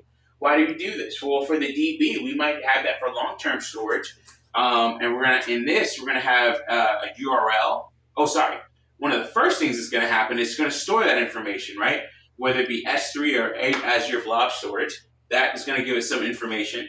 Then we're going to take that information, store it in the DB, or we're going to store it in the DB and also forward that same information that we stored in the DB, maybe in the same format, maybe a JSON object or something like that, maybe a JSON object or something like that, or just in the different columns that it is, right? So this, we might say our backend processing, this is our DB is a NoSQL DB like MongoDB, and it's only going to be in a JSON format, right? Or a BSON format, really, technically is what it is. So we keep everything JSON on the backend. Hello. Okay, good. Sorry, I thought I messed up my mic here. So we keep everything JSON on the backend, right? In terms of like moving the information around, or the information about the information, right? So we're not even, at this point, data stored, right? So it's a 100 meg file. We're not moving this 100 meg file to all these different places. We're moving instructions or document or information or metadata about that 100 meg file from spot to spot. And it's easier to store that, and it's easier to move that information, right? So it's going to go into our DB. With our DB, we can run analytics against this. We can do reports or anything else. And then we're also going to put it in a queue so it can actually get worked on and processed. Even when we're doing stuff for our large language model or large language model Lambda, right? We're getting that information, maybe running some other business logic, final checks before we send it off to our ML processing, right? But this ML processing, or these checks in here, might be things like parsing that document, right? Maybe it's a text file, translating that document. Maybe it's a text file in French, and we need to actually have it in English. Making any type of grammatical checks, or making any types of transformations on that document. For instance, it might need to be all caps or something like that, or we want to store it as all caps. Or case sensitivity matters. Maybe it has like, not password information, but maybe certain strings that we need to have in a certain case. Oh, excuse me. Maybe having a certain case or something like that, right? So all of that stuff is happening here in this Lambda, right?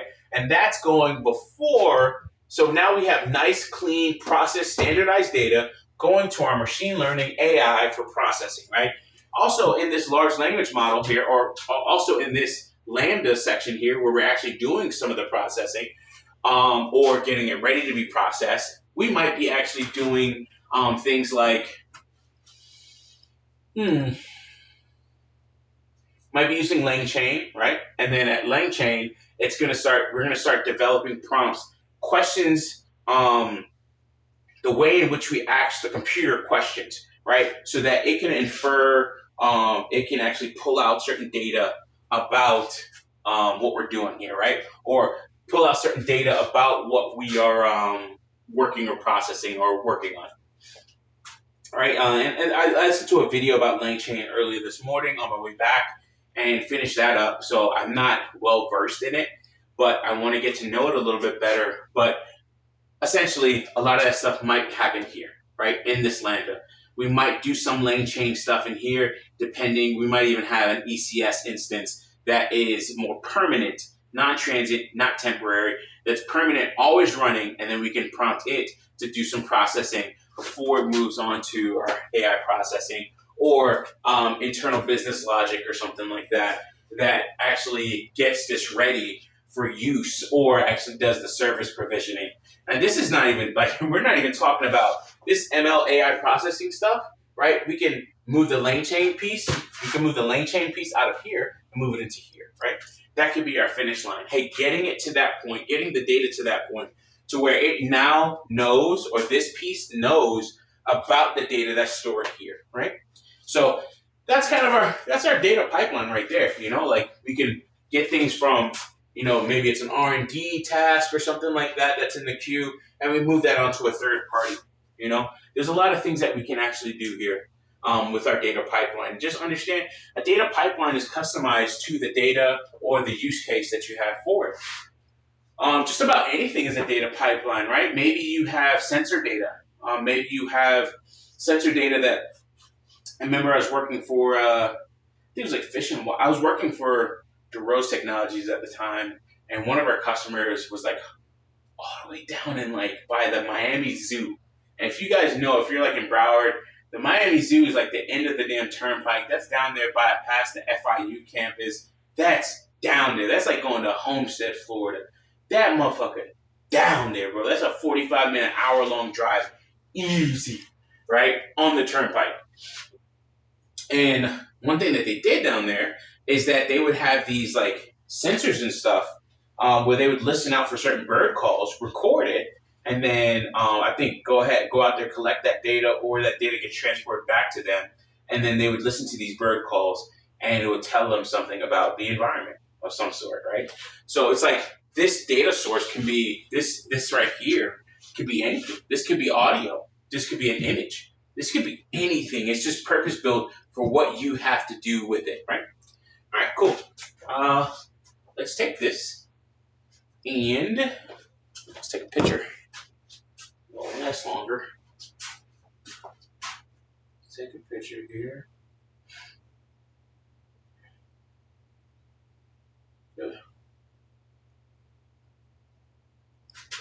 Let's go from this angle. All right, cool. So we've drawn that up on the whiteboard. Why gotta be white? Okay, drawn that up on the whiteboard. And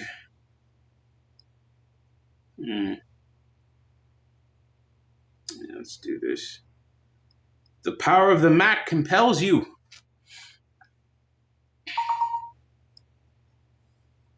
That's one thing I do love about Macs, of course, is the ecosystem stuff, right? Obviously. But use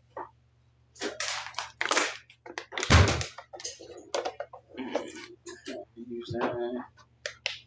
Throw that one outside.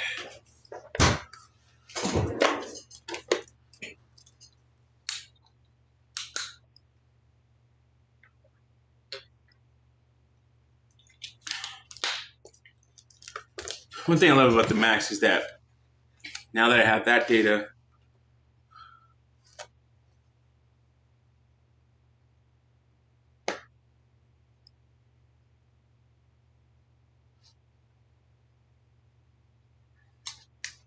man, bitch, I'm right here. All right. Now that I have that image, I've gotten it drawn out physically. Oh, man. Yeah, it's over 2 hours. Okay, so, yeah, now that I have that data, bless me, I can go ahead and put it up on screen here. What?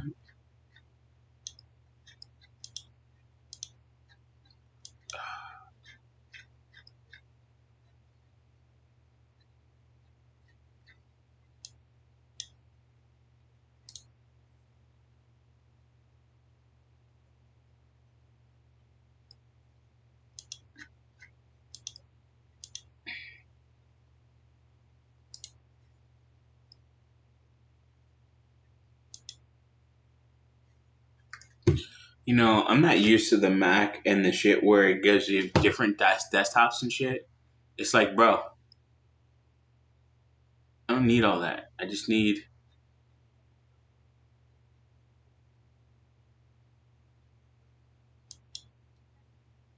Oh, that's why I did that. Okay. All right.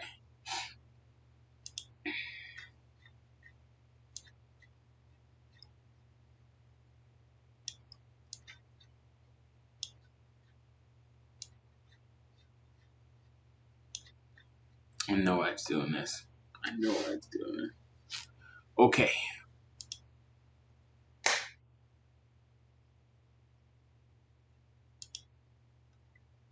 All right.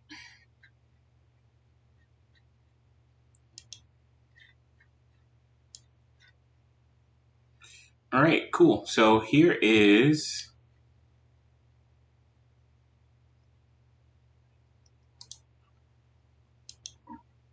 Excuse me. Another great song by Sampha is "Blood on Me." Like I was jamming to that a couple of times. Also, Timmy's Prayer is also good. I don't know exactly what that means, what that's all about, but yeah, it can mean a lot of stuff. Sorry for the constant burping, guys. This is the water I didn't want to drink. Anyways, yeah, sorry for the constant burping. Hopefully it's not too bad. Okay, so this is what we drew up here.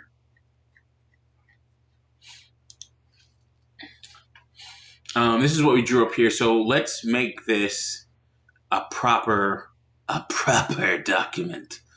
Let's say it is a word.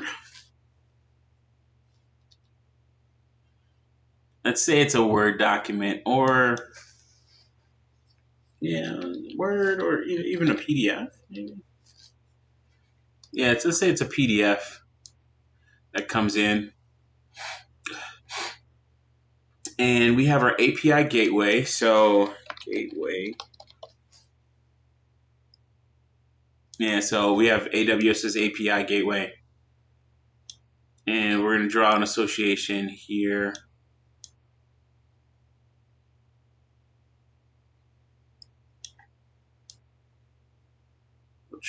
And we don't have to fit things in this canvas. Like I put this all over here, it'll automatically expand. So it's not a big deal.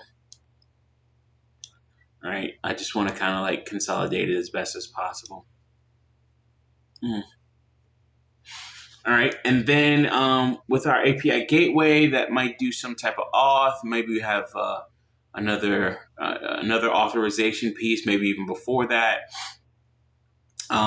API key and stuff like that, creating bearer tokens, or an API key to get into that, maybe a bearer token or something else.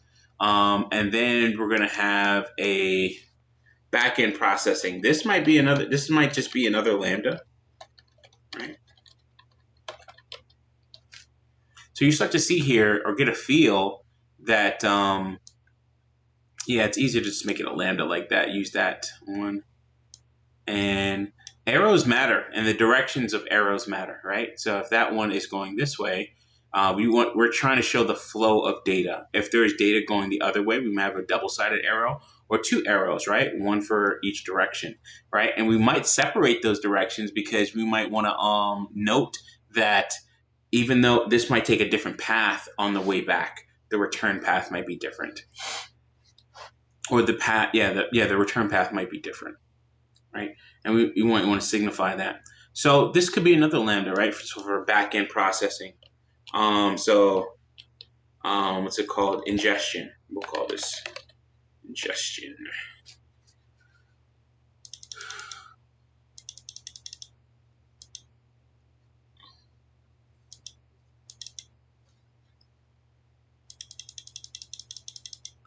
All right, cool. Ingestion.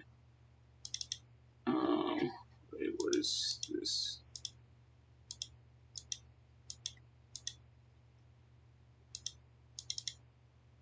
$22. So make that nice. 24.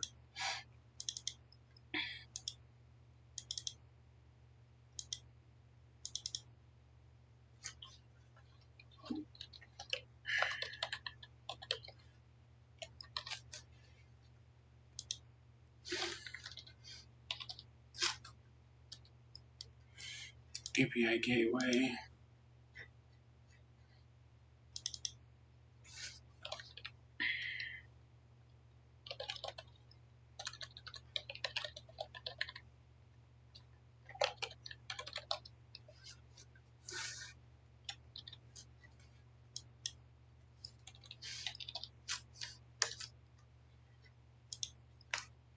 All right, so we have our source data, we have our ingestion point.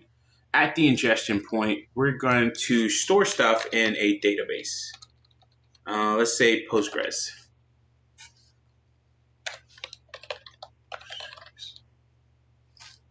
Right, and having these nice icons, these nice stencils, is good in terms of description because these things have a certain level of brand recognition in in our space, which is just in IT in general, right? Also, you might want to go with something a little bit more common, right? So you have something like this where it has this nice little piece here, and it's just a simple stencil, nothing serious, nothing flashy. All the colors you might want to make it the same.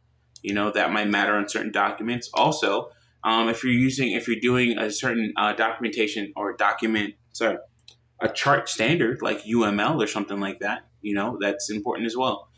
Or also like, having, diamonds versus squares. These symbols actually mean something. I don't know what they mean, but they mean something. All right, so we've wired up here.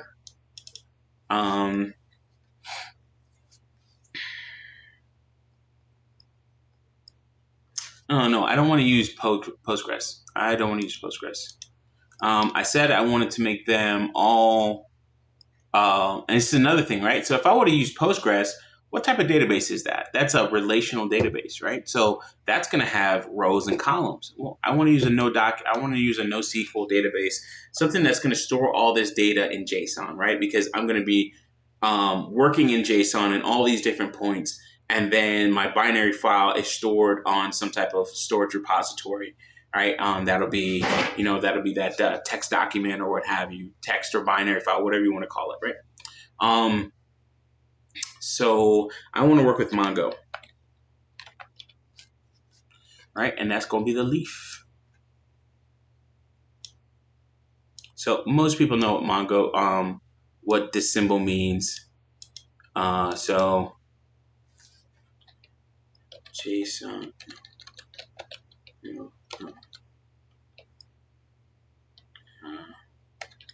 no SQL document based DB.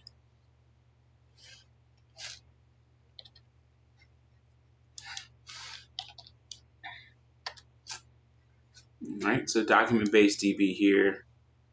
Just annoying me with this line.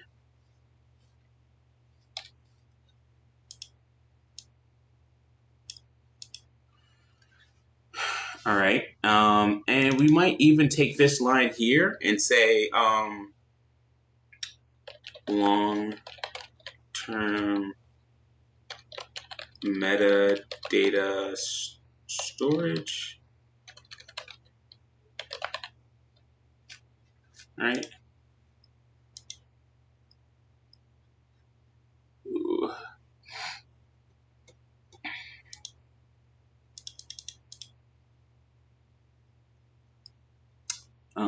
This one, where's the wrap? Position center, automatic, what do we call it? Automatic test, capacity, arrange.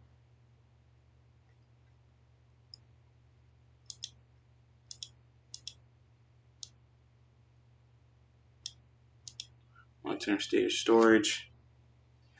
And we're going to use S3 for our data store.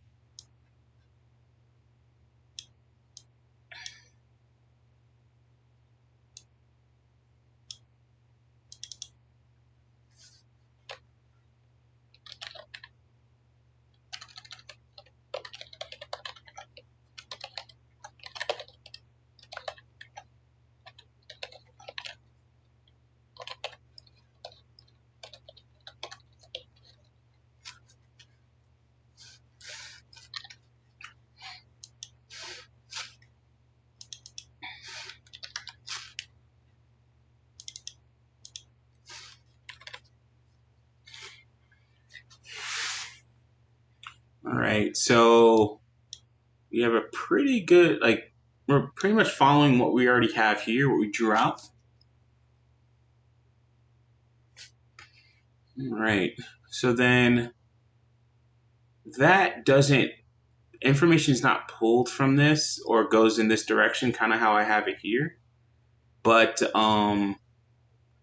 the data ingestion, actually, no, data is pulled from this, right? So we're going to make this a double-sided arrow. Ooh. Oh, here we go. There's the other side.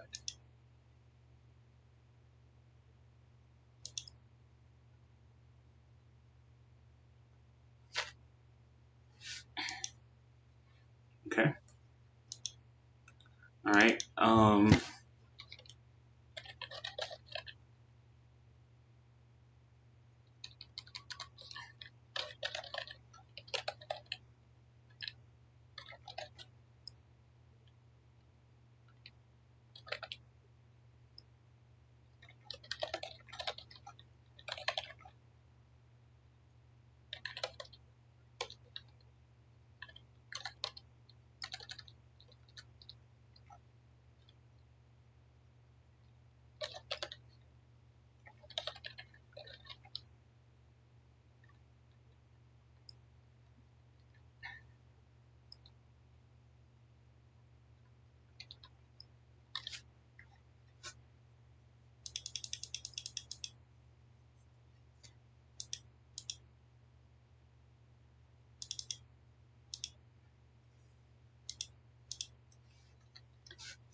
Okay.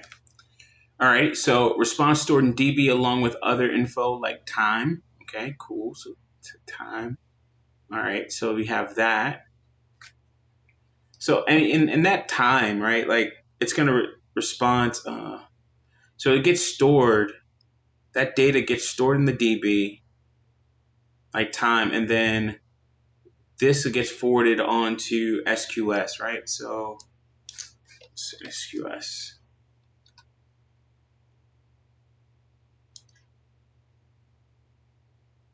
Or whatever messaging or message store technology we would plan on using. Yeah, SQS. All right. I don't know that I didn't know the SQS symbol, so it's like to confirm it.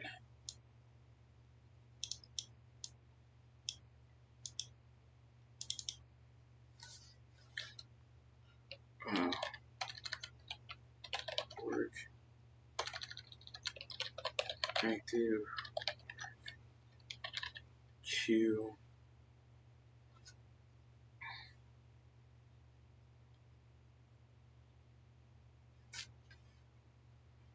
Yeah, so this response coming from this data store. So response stored in DB along with other info like time. So we might even do like a breakout, right? On a document like this. We might do a breakout like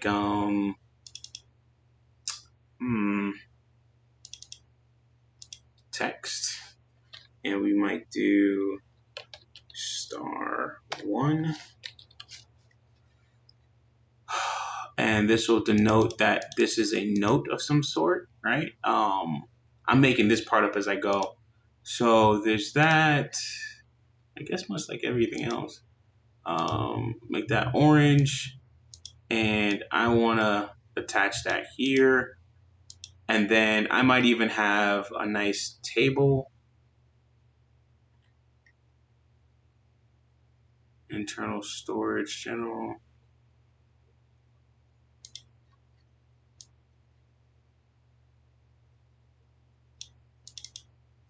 So I'll have *1.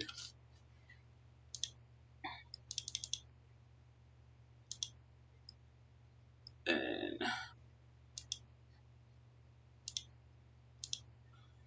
*1. And then in this right here, I might do something like, oh yeah, all right. So S3 URL.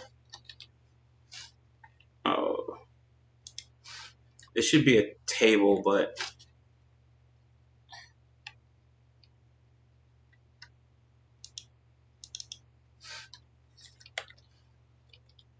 hey, I'm learning how to move. Cool. URL. It's gonna be like JSON, right? So URL, and these are just key value pairs. URL, ID, S3 ID, right? And that'll probably be like what's called snake case, or no, camel case, lower camel case. So S3 ID, right? And then I'll be like, and then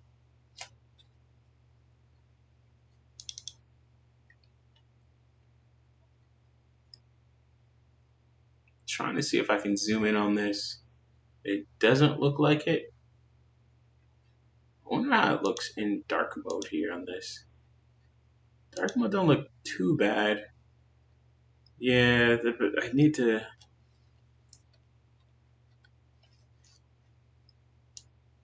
Let's zoom in on that one. Yeah, it looks kind of grainy. Not grainy, but yeah, white background's just better. All right, cool. So URL S3 URL. Okay, and then um um so like service UUID, right? So that might be the service UUID might be the UUID that's in the service itself, right?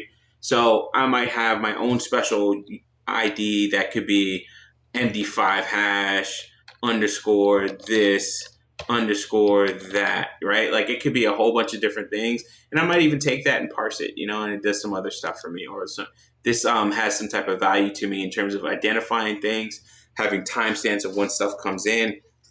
This ID never changes. It can be used as a foreign key if it's a relation, if we're using it in a relational database or anything else, right? All right, cool. All right, so we have the active work queue here. Text. All right, cool. Active work queue, and then we have our lambdas. Well, let's just copy what we have already. I'm trying to.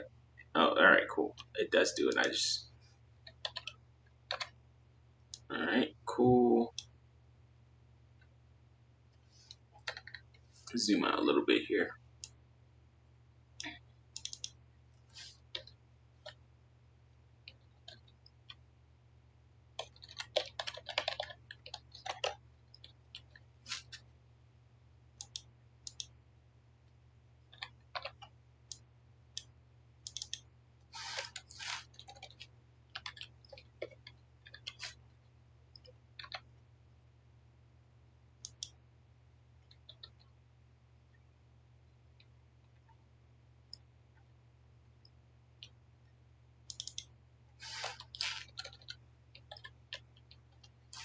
What I copy and paste, how I copy and paste that wrong, but whatever.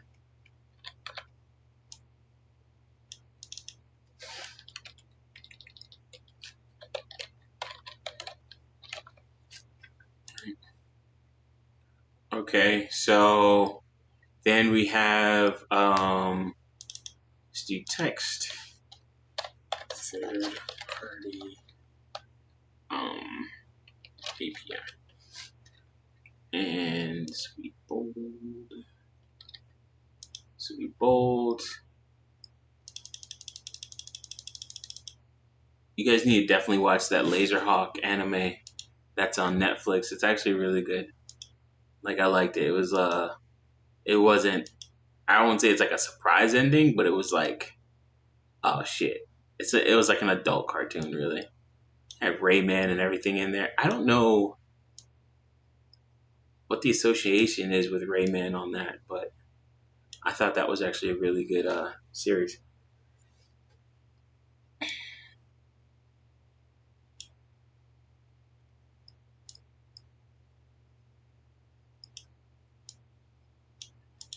All right, cool. Accounting, and then we might do. Oh,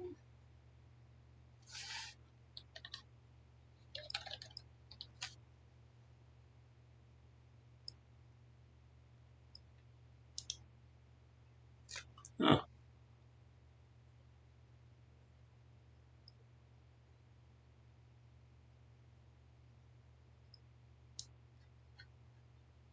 right. So I wanted to note that this is a Python lambda, right? I want to note that one of them is a Java lambda.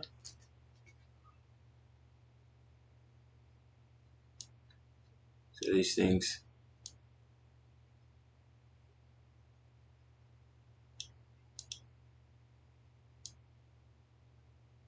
22, 3230.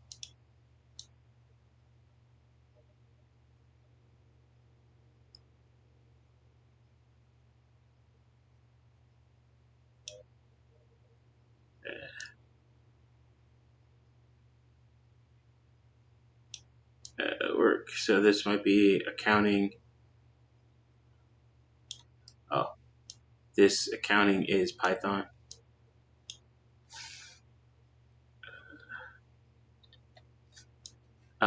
This one is a Java, and this next one is going to be Node. Yeah, Node.js.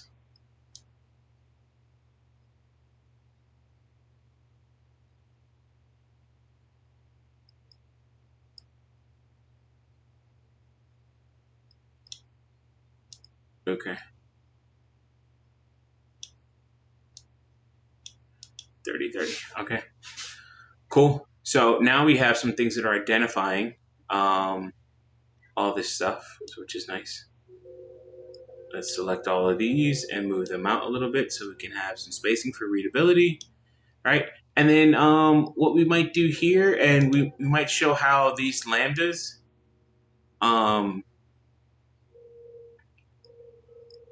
we might show how these lambdas actually get executed. So since this is event driven, with SQS, the SQS is going to initiate the connection or start these lambdas, right? But for that, it's not like a permanent or a solid line. We might do that with a dotted line, right? All right, so we're gonna have multiple lines here.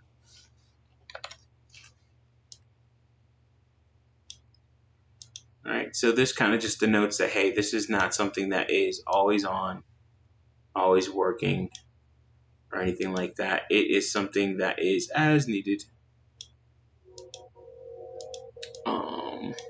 And that's how like we'll explain it. Like it's just event driven. It is not something that we have full control over, or we have.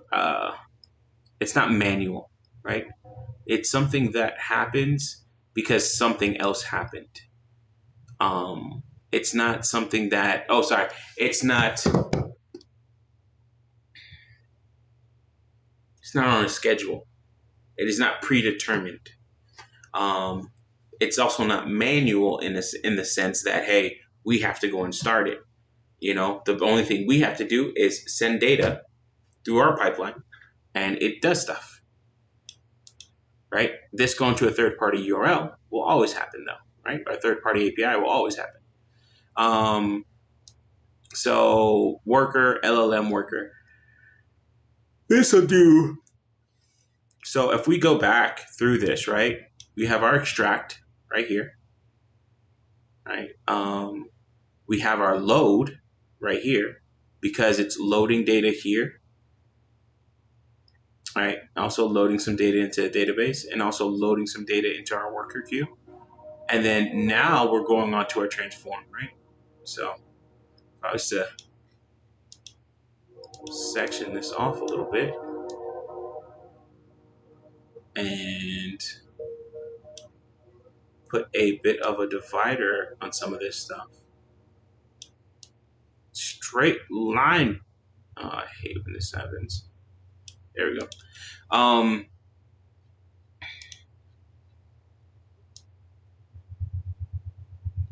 If I was to make a separator here.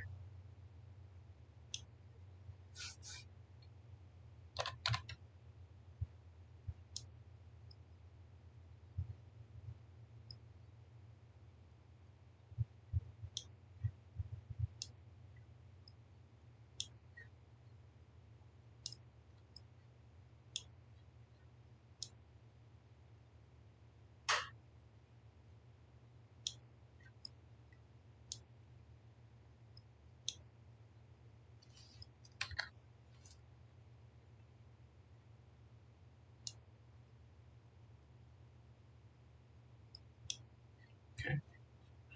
Um,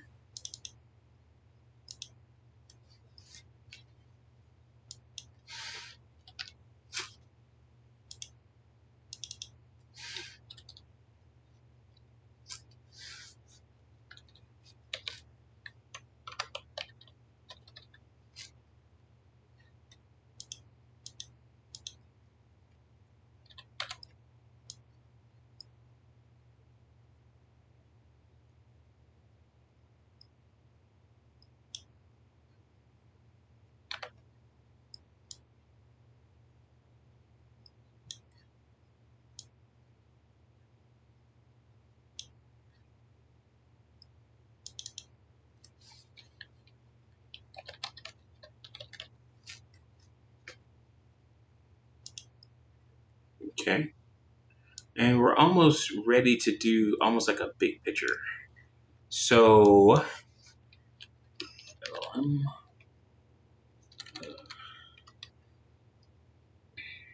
yeah,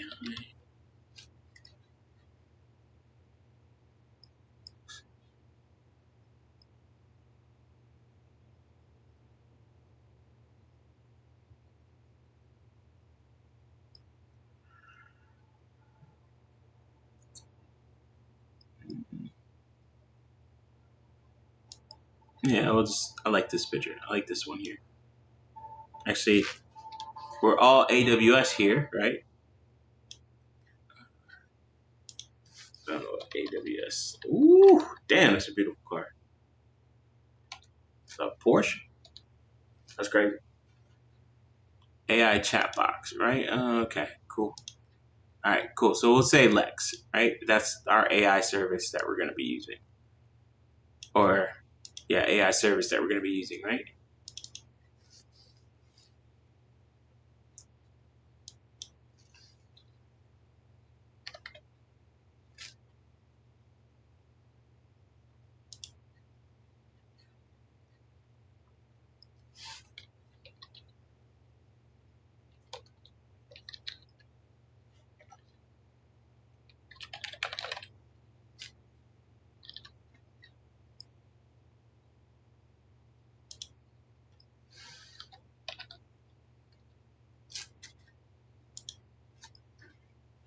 Okay.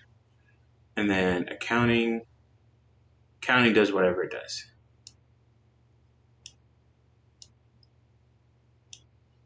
Cool.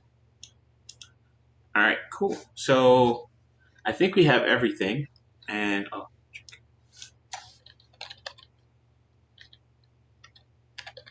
spell checkered.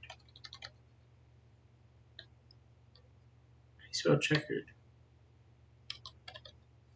Hmm.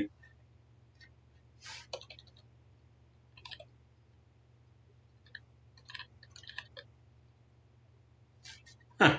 So you spell checkered. All right, cool. And then this is our checkered flag here.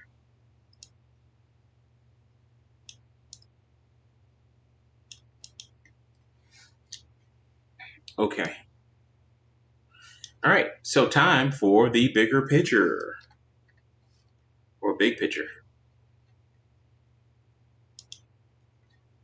All right. So if I go over here a little bit. All right. So we have our base. We have our simple data pipeline here. Yeah. Simple, right? But we have our data pipeline here. Let me get this squoze in here a little bit.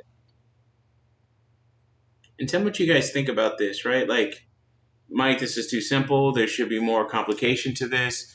Oh my God, you're missing so many things. I mean, yeah, let me know. That would definitely help me make better content for all of you. All right. So we have our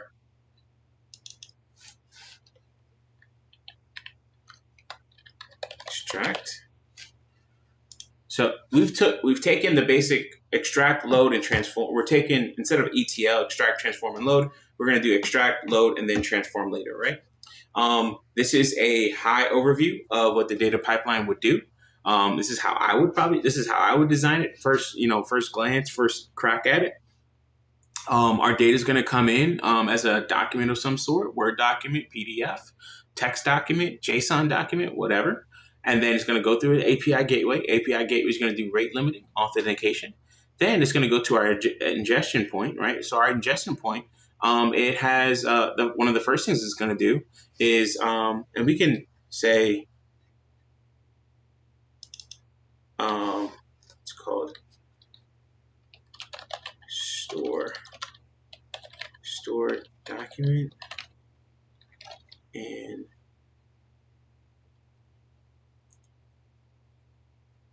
store document and wait for response.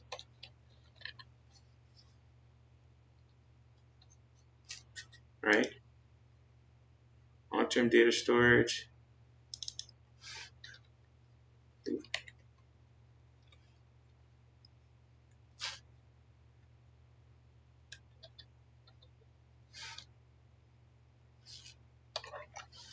Right, so the first thing it's going to do is store the document and wait for a response, right? And we might even, just to make this easier to read, right?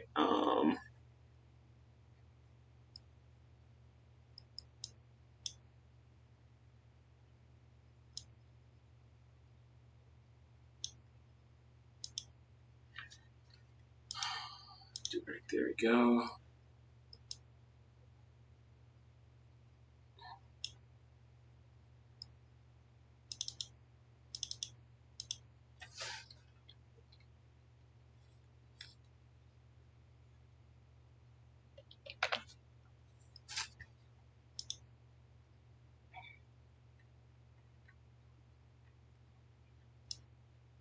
Let's space this stuff out here. Again, readability. Right?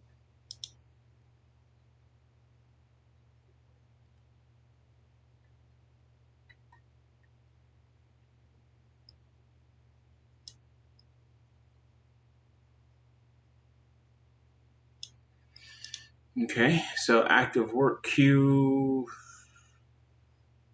source data storage with encryption. So we have a little bit of a description of what's going to happen at this point.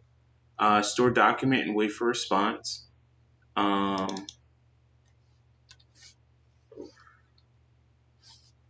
call this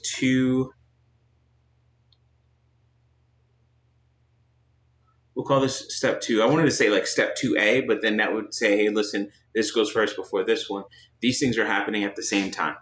So long-term data storage, long-term metadata storage, right? And then to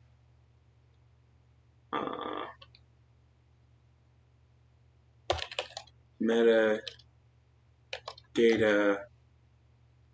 work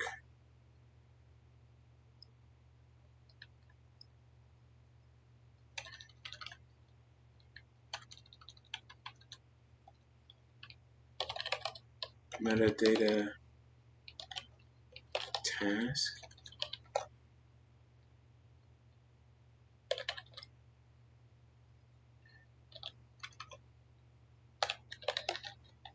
Definition.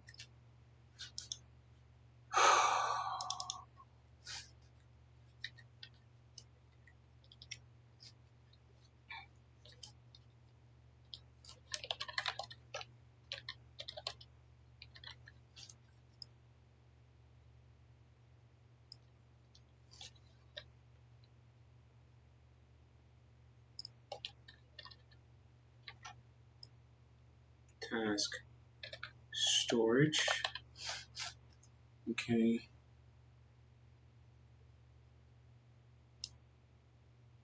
Let's get this here. And then,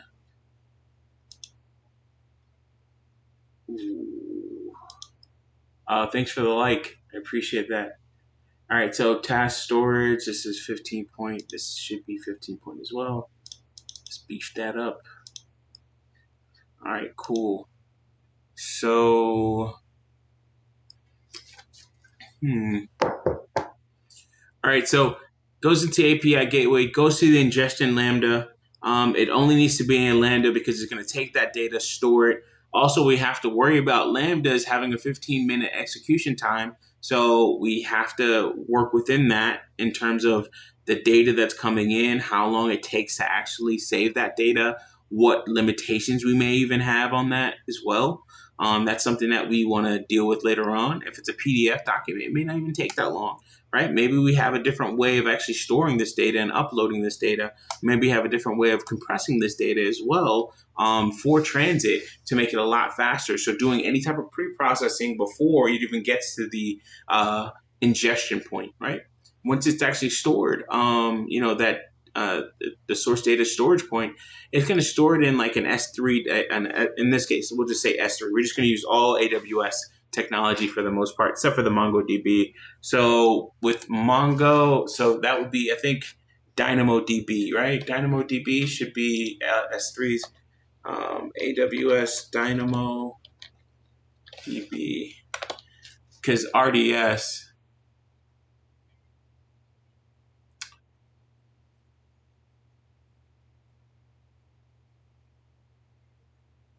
Yeah, so we're going to use DynamoDB, right?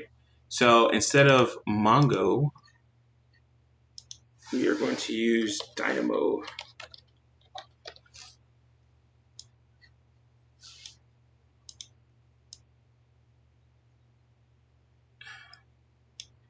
Right.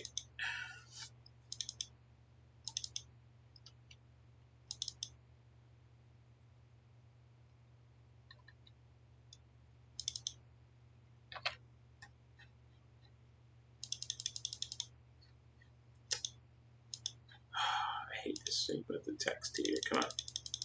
Shimon. All right. All right. So we're going to get rid of Mongo there. All right. So we want to do this. Here we go. There we go. Just line those up. OCD. So we're going to be taking this, right? And we're going to take the document-based data storage, metadata, all that stuff, task storage. It's going to do long-term task storage. So metadata, long-term task storage, short-term task definition.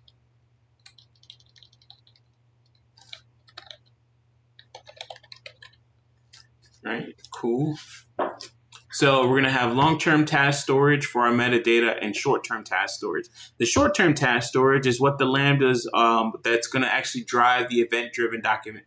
They drive the event-driven nature of this whole thing, right? So pushing that into the queue will trigger an event that'll trigger a Lambda based off of maybe that queue only has one Lambda or type of Lambda that it spins up anytime something happens, things like that. All right, cool. So we have our active work queue. That is going to go, and we have dotted lines for each one of these. So let's make these lines here a different style. Let's do that. Let's do that one's actually fine. Let's do that. And then this one, same thing. All right, cool. So that looks a little bit better. Ooh.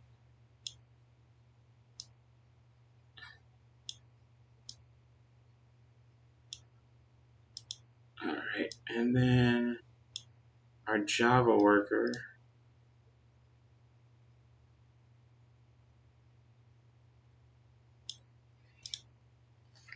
All right, and each one of these like little icons here, so that's Node.js, that's Java, and this is Python, right? All right, cool.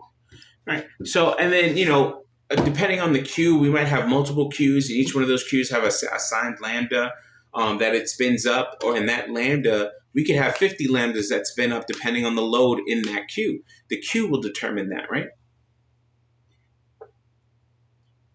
Or some other type of a mechanism.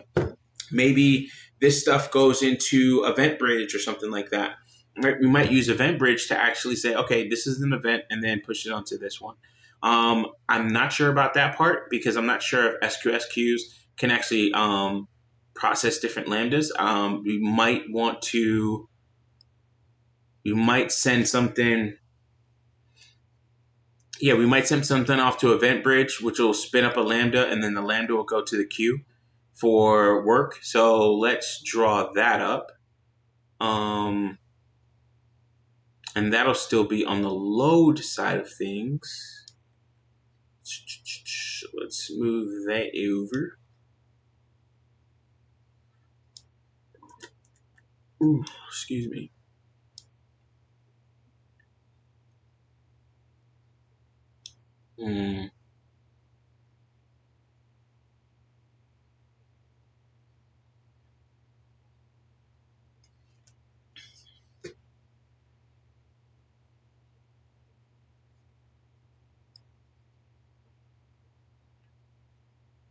Okay.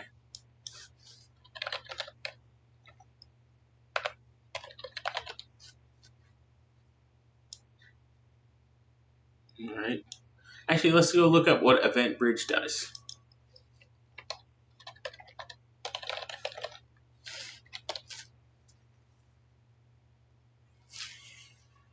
Okay, Event Listener, Amazon EventBridge. Amazon EventBridge is a service that helps you build event-driven applications at scale across AWS, SaaS, and your own apps. You can create a point-to-point integration, schedule workflows, monitor and audit your events, and extend functionality with your SaaS integration. Very special routes. So applications cross use the event buses and pipes to process events, filter, transform, deliver them to your targets. Okay, so you can even do some of your transformations in EventBridge itself. So that's another thing there too. So that might actually go. Let's do this. EventBridge is going to be the thing that talks to all these lambdas.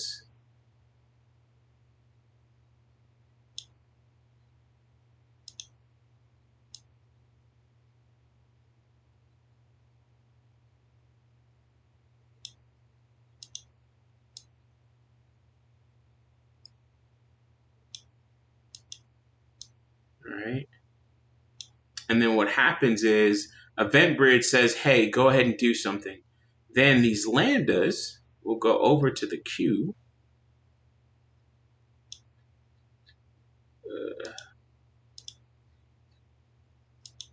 And that's more of a permanent connection there.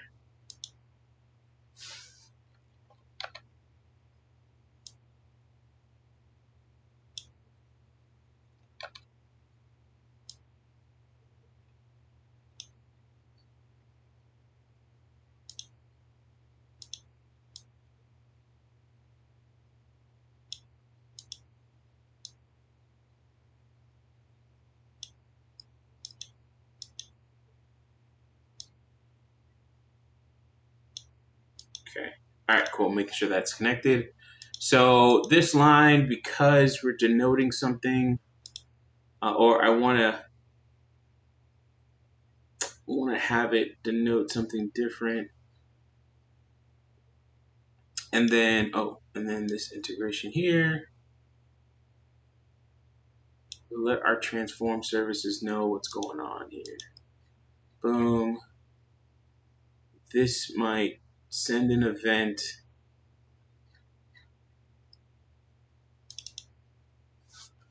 And this is probably like step 3. Send event to start processing.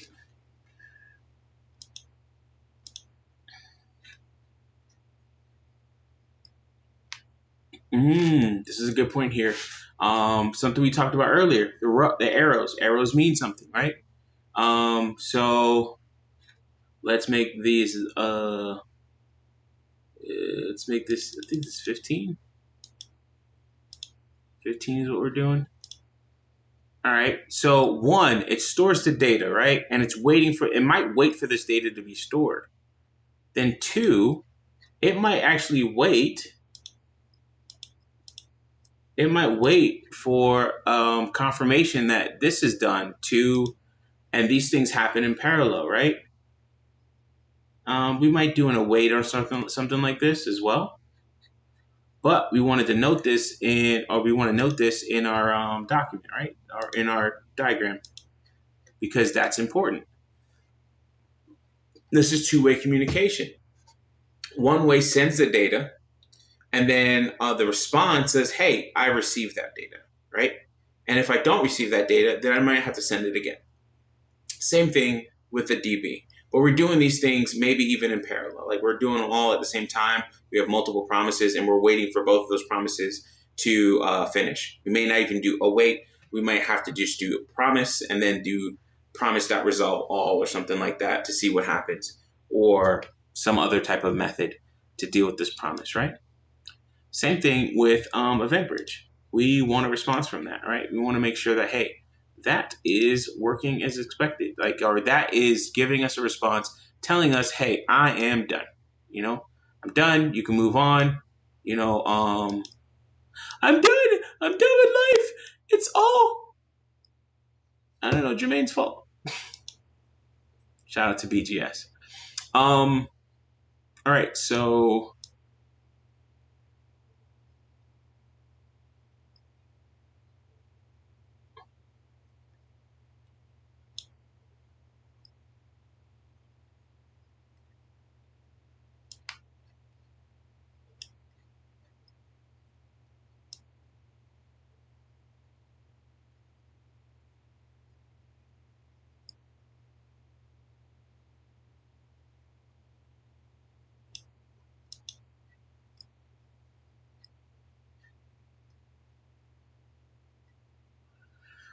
okay, we have a diagram, and it is, I'd say, fairly complex.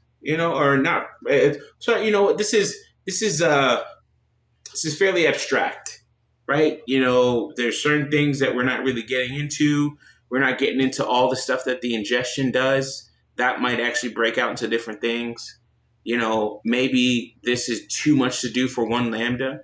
Maybe we need to have an ECS instance that's doing this, or maintaining all of these different things. I don't know. We have a decent little bit of notation here, or a table of some sort, a call out for something, right? We have our active work queue. So we have all our load stuff done.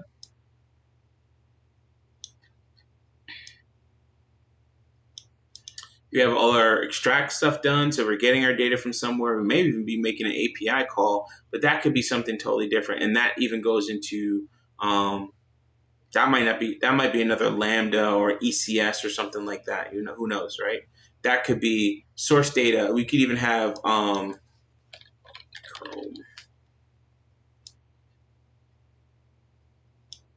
Right?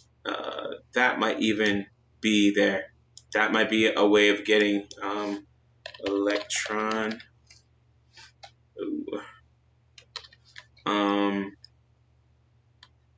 Say our React. What? You got React?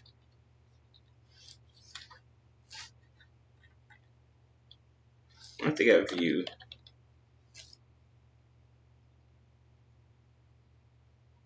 They don't. No biggie. Let's just say web. No, we already said web. iOS, Android. Yeah, mobile phones work. No.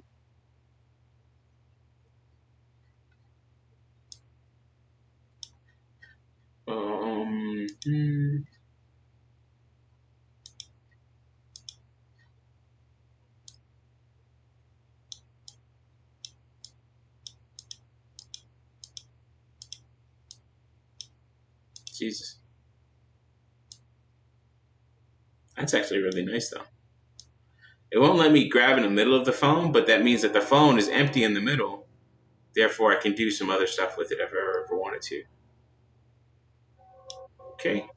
And we'll change this line here to be direct. This one as well to be direct. Right? All these things could be hitting the API gateway. Again, this goes back into the simplicity. One of the first things that we talked about in the document, right, is that we want to be able to have a simple API endpoint that does post, get, what have you, all that stuff, blah, blah, blah, right?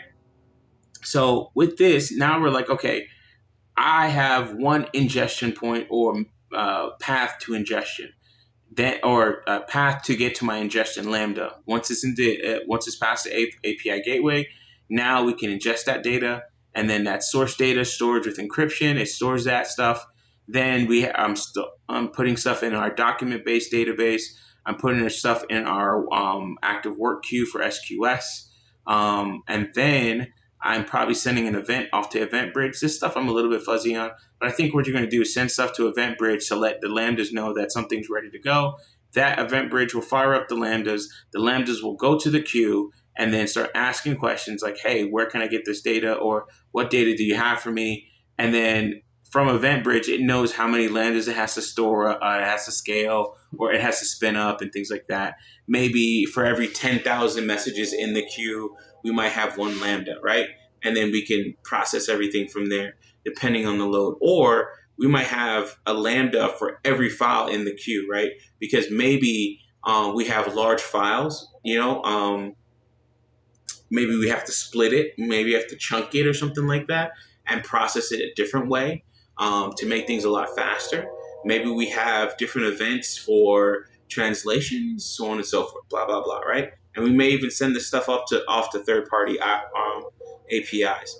Then we even send it to our AI services, right? So this AI service can actually be something that an AWS product. It could be another third-party API. It could also be our own logic, right?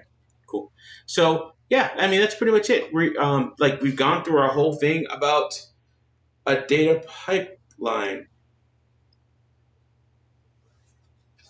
No way. Oh, okay. I was scared. I was like, yo, this like, you should stop recording. Oh yeah. It didn't. It didn't. It's good. We're still good. It just gets rid of that.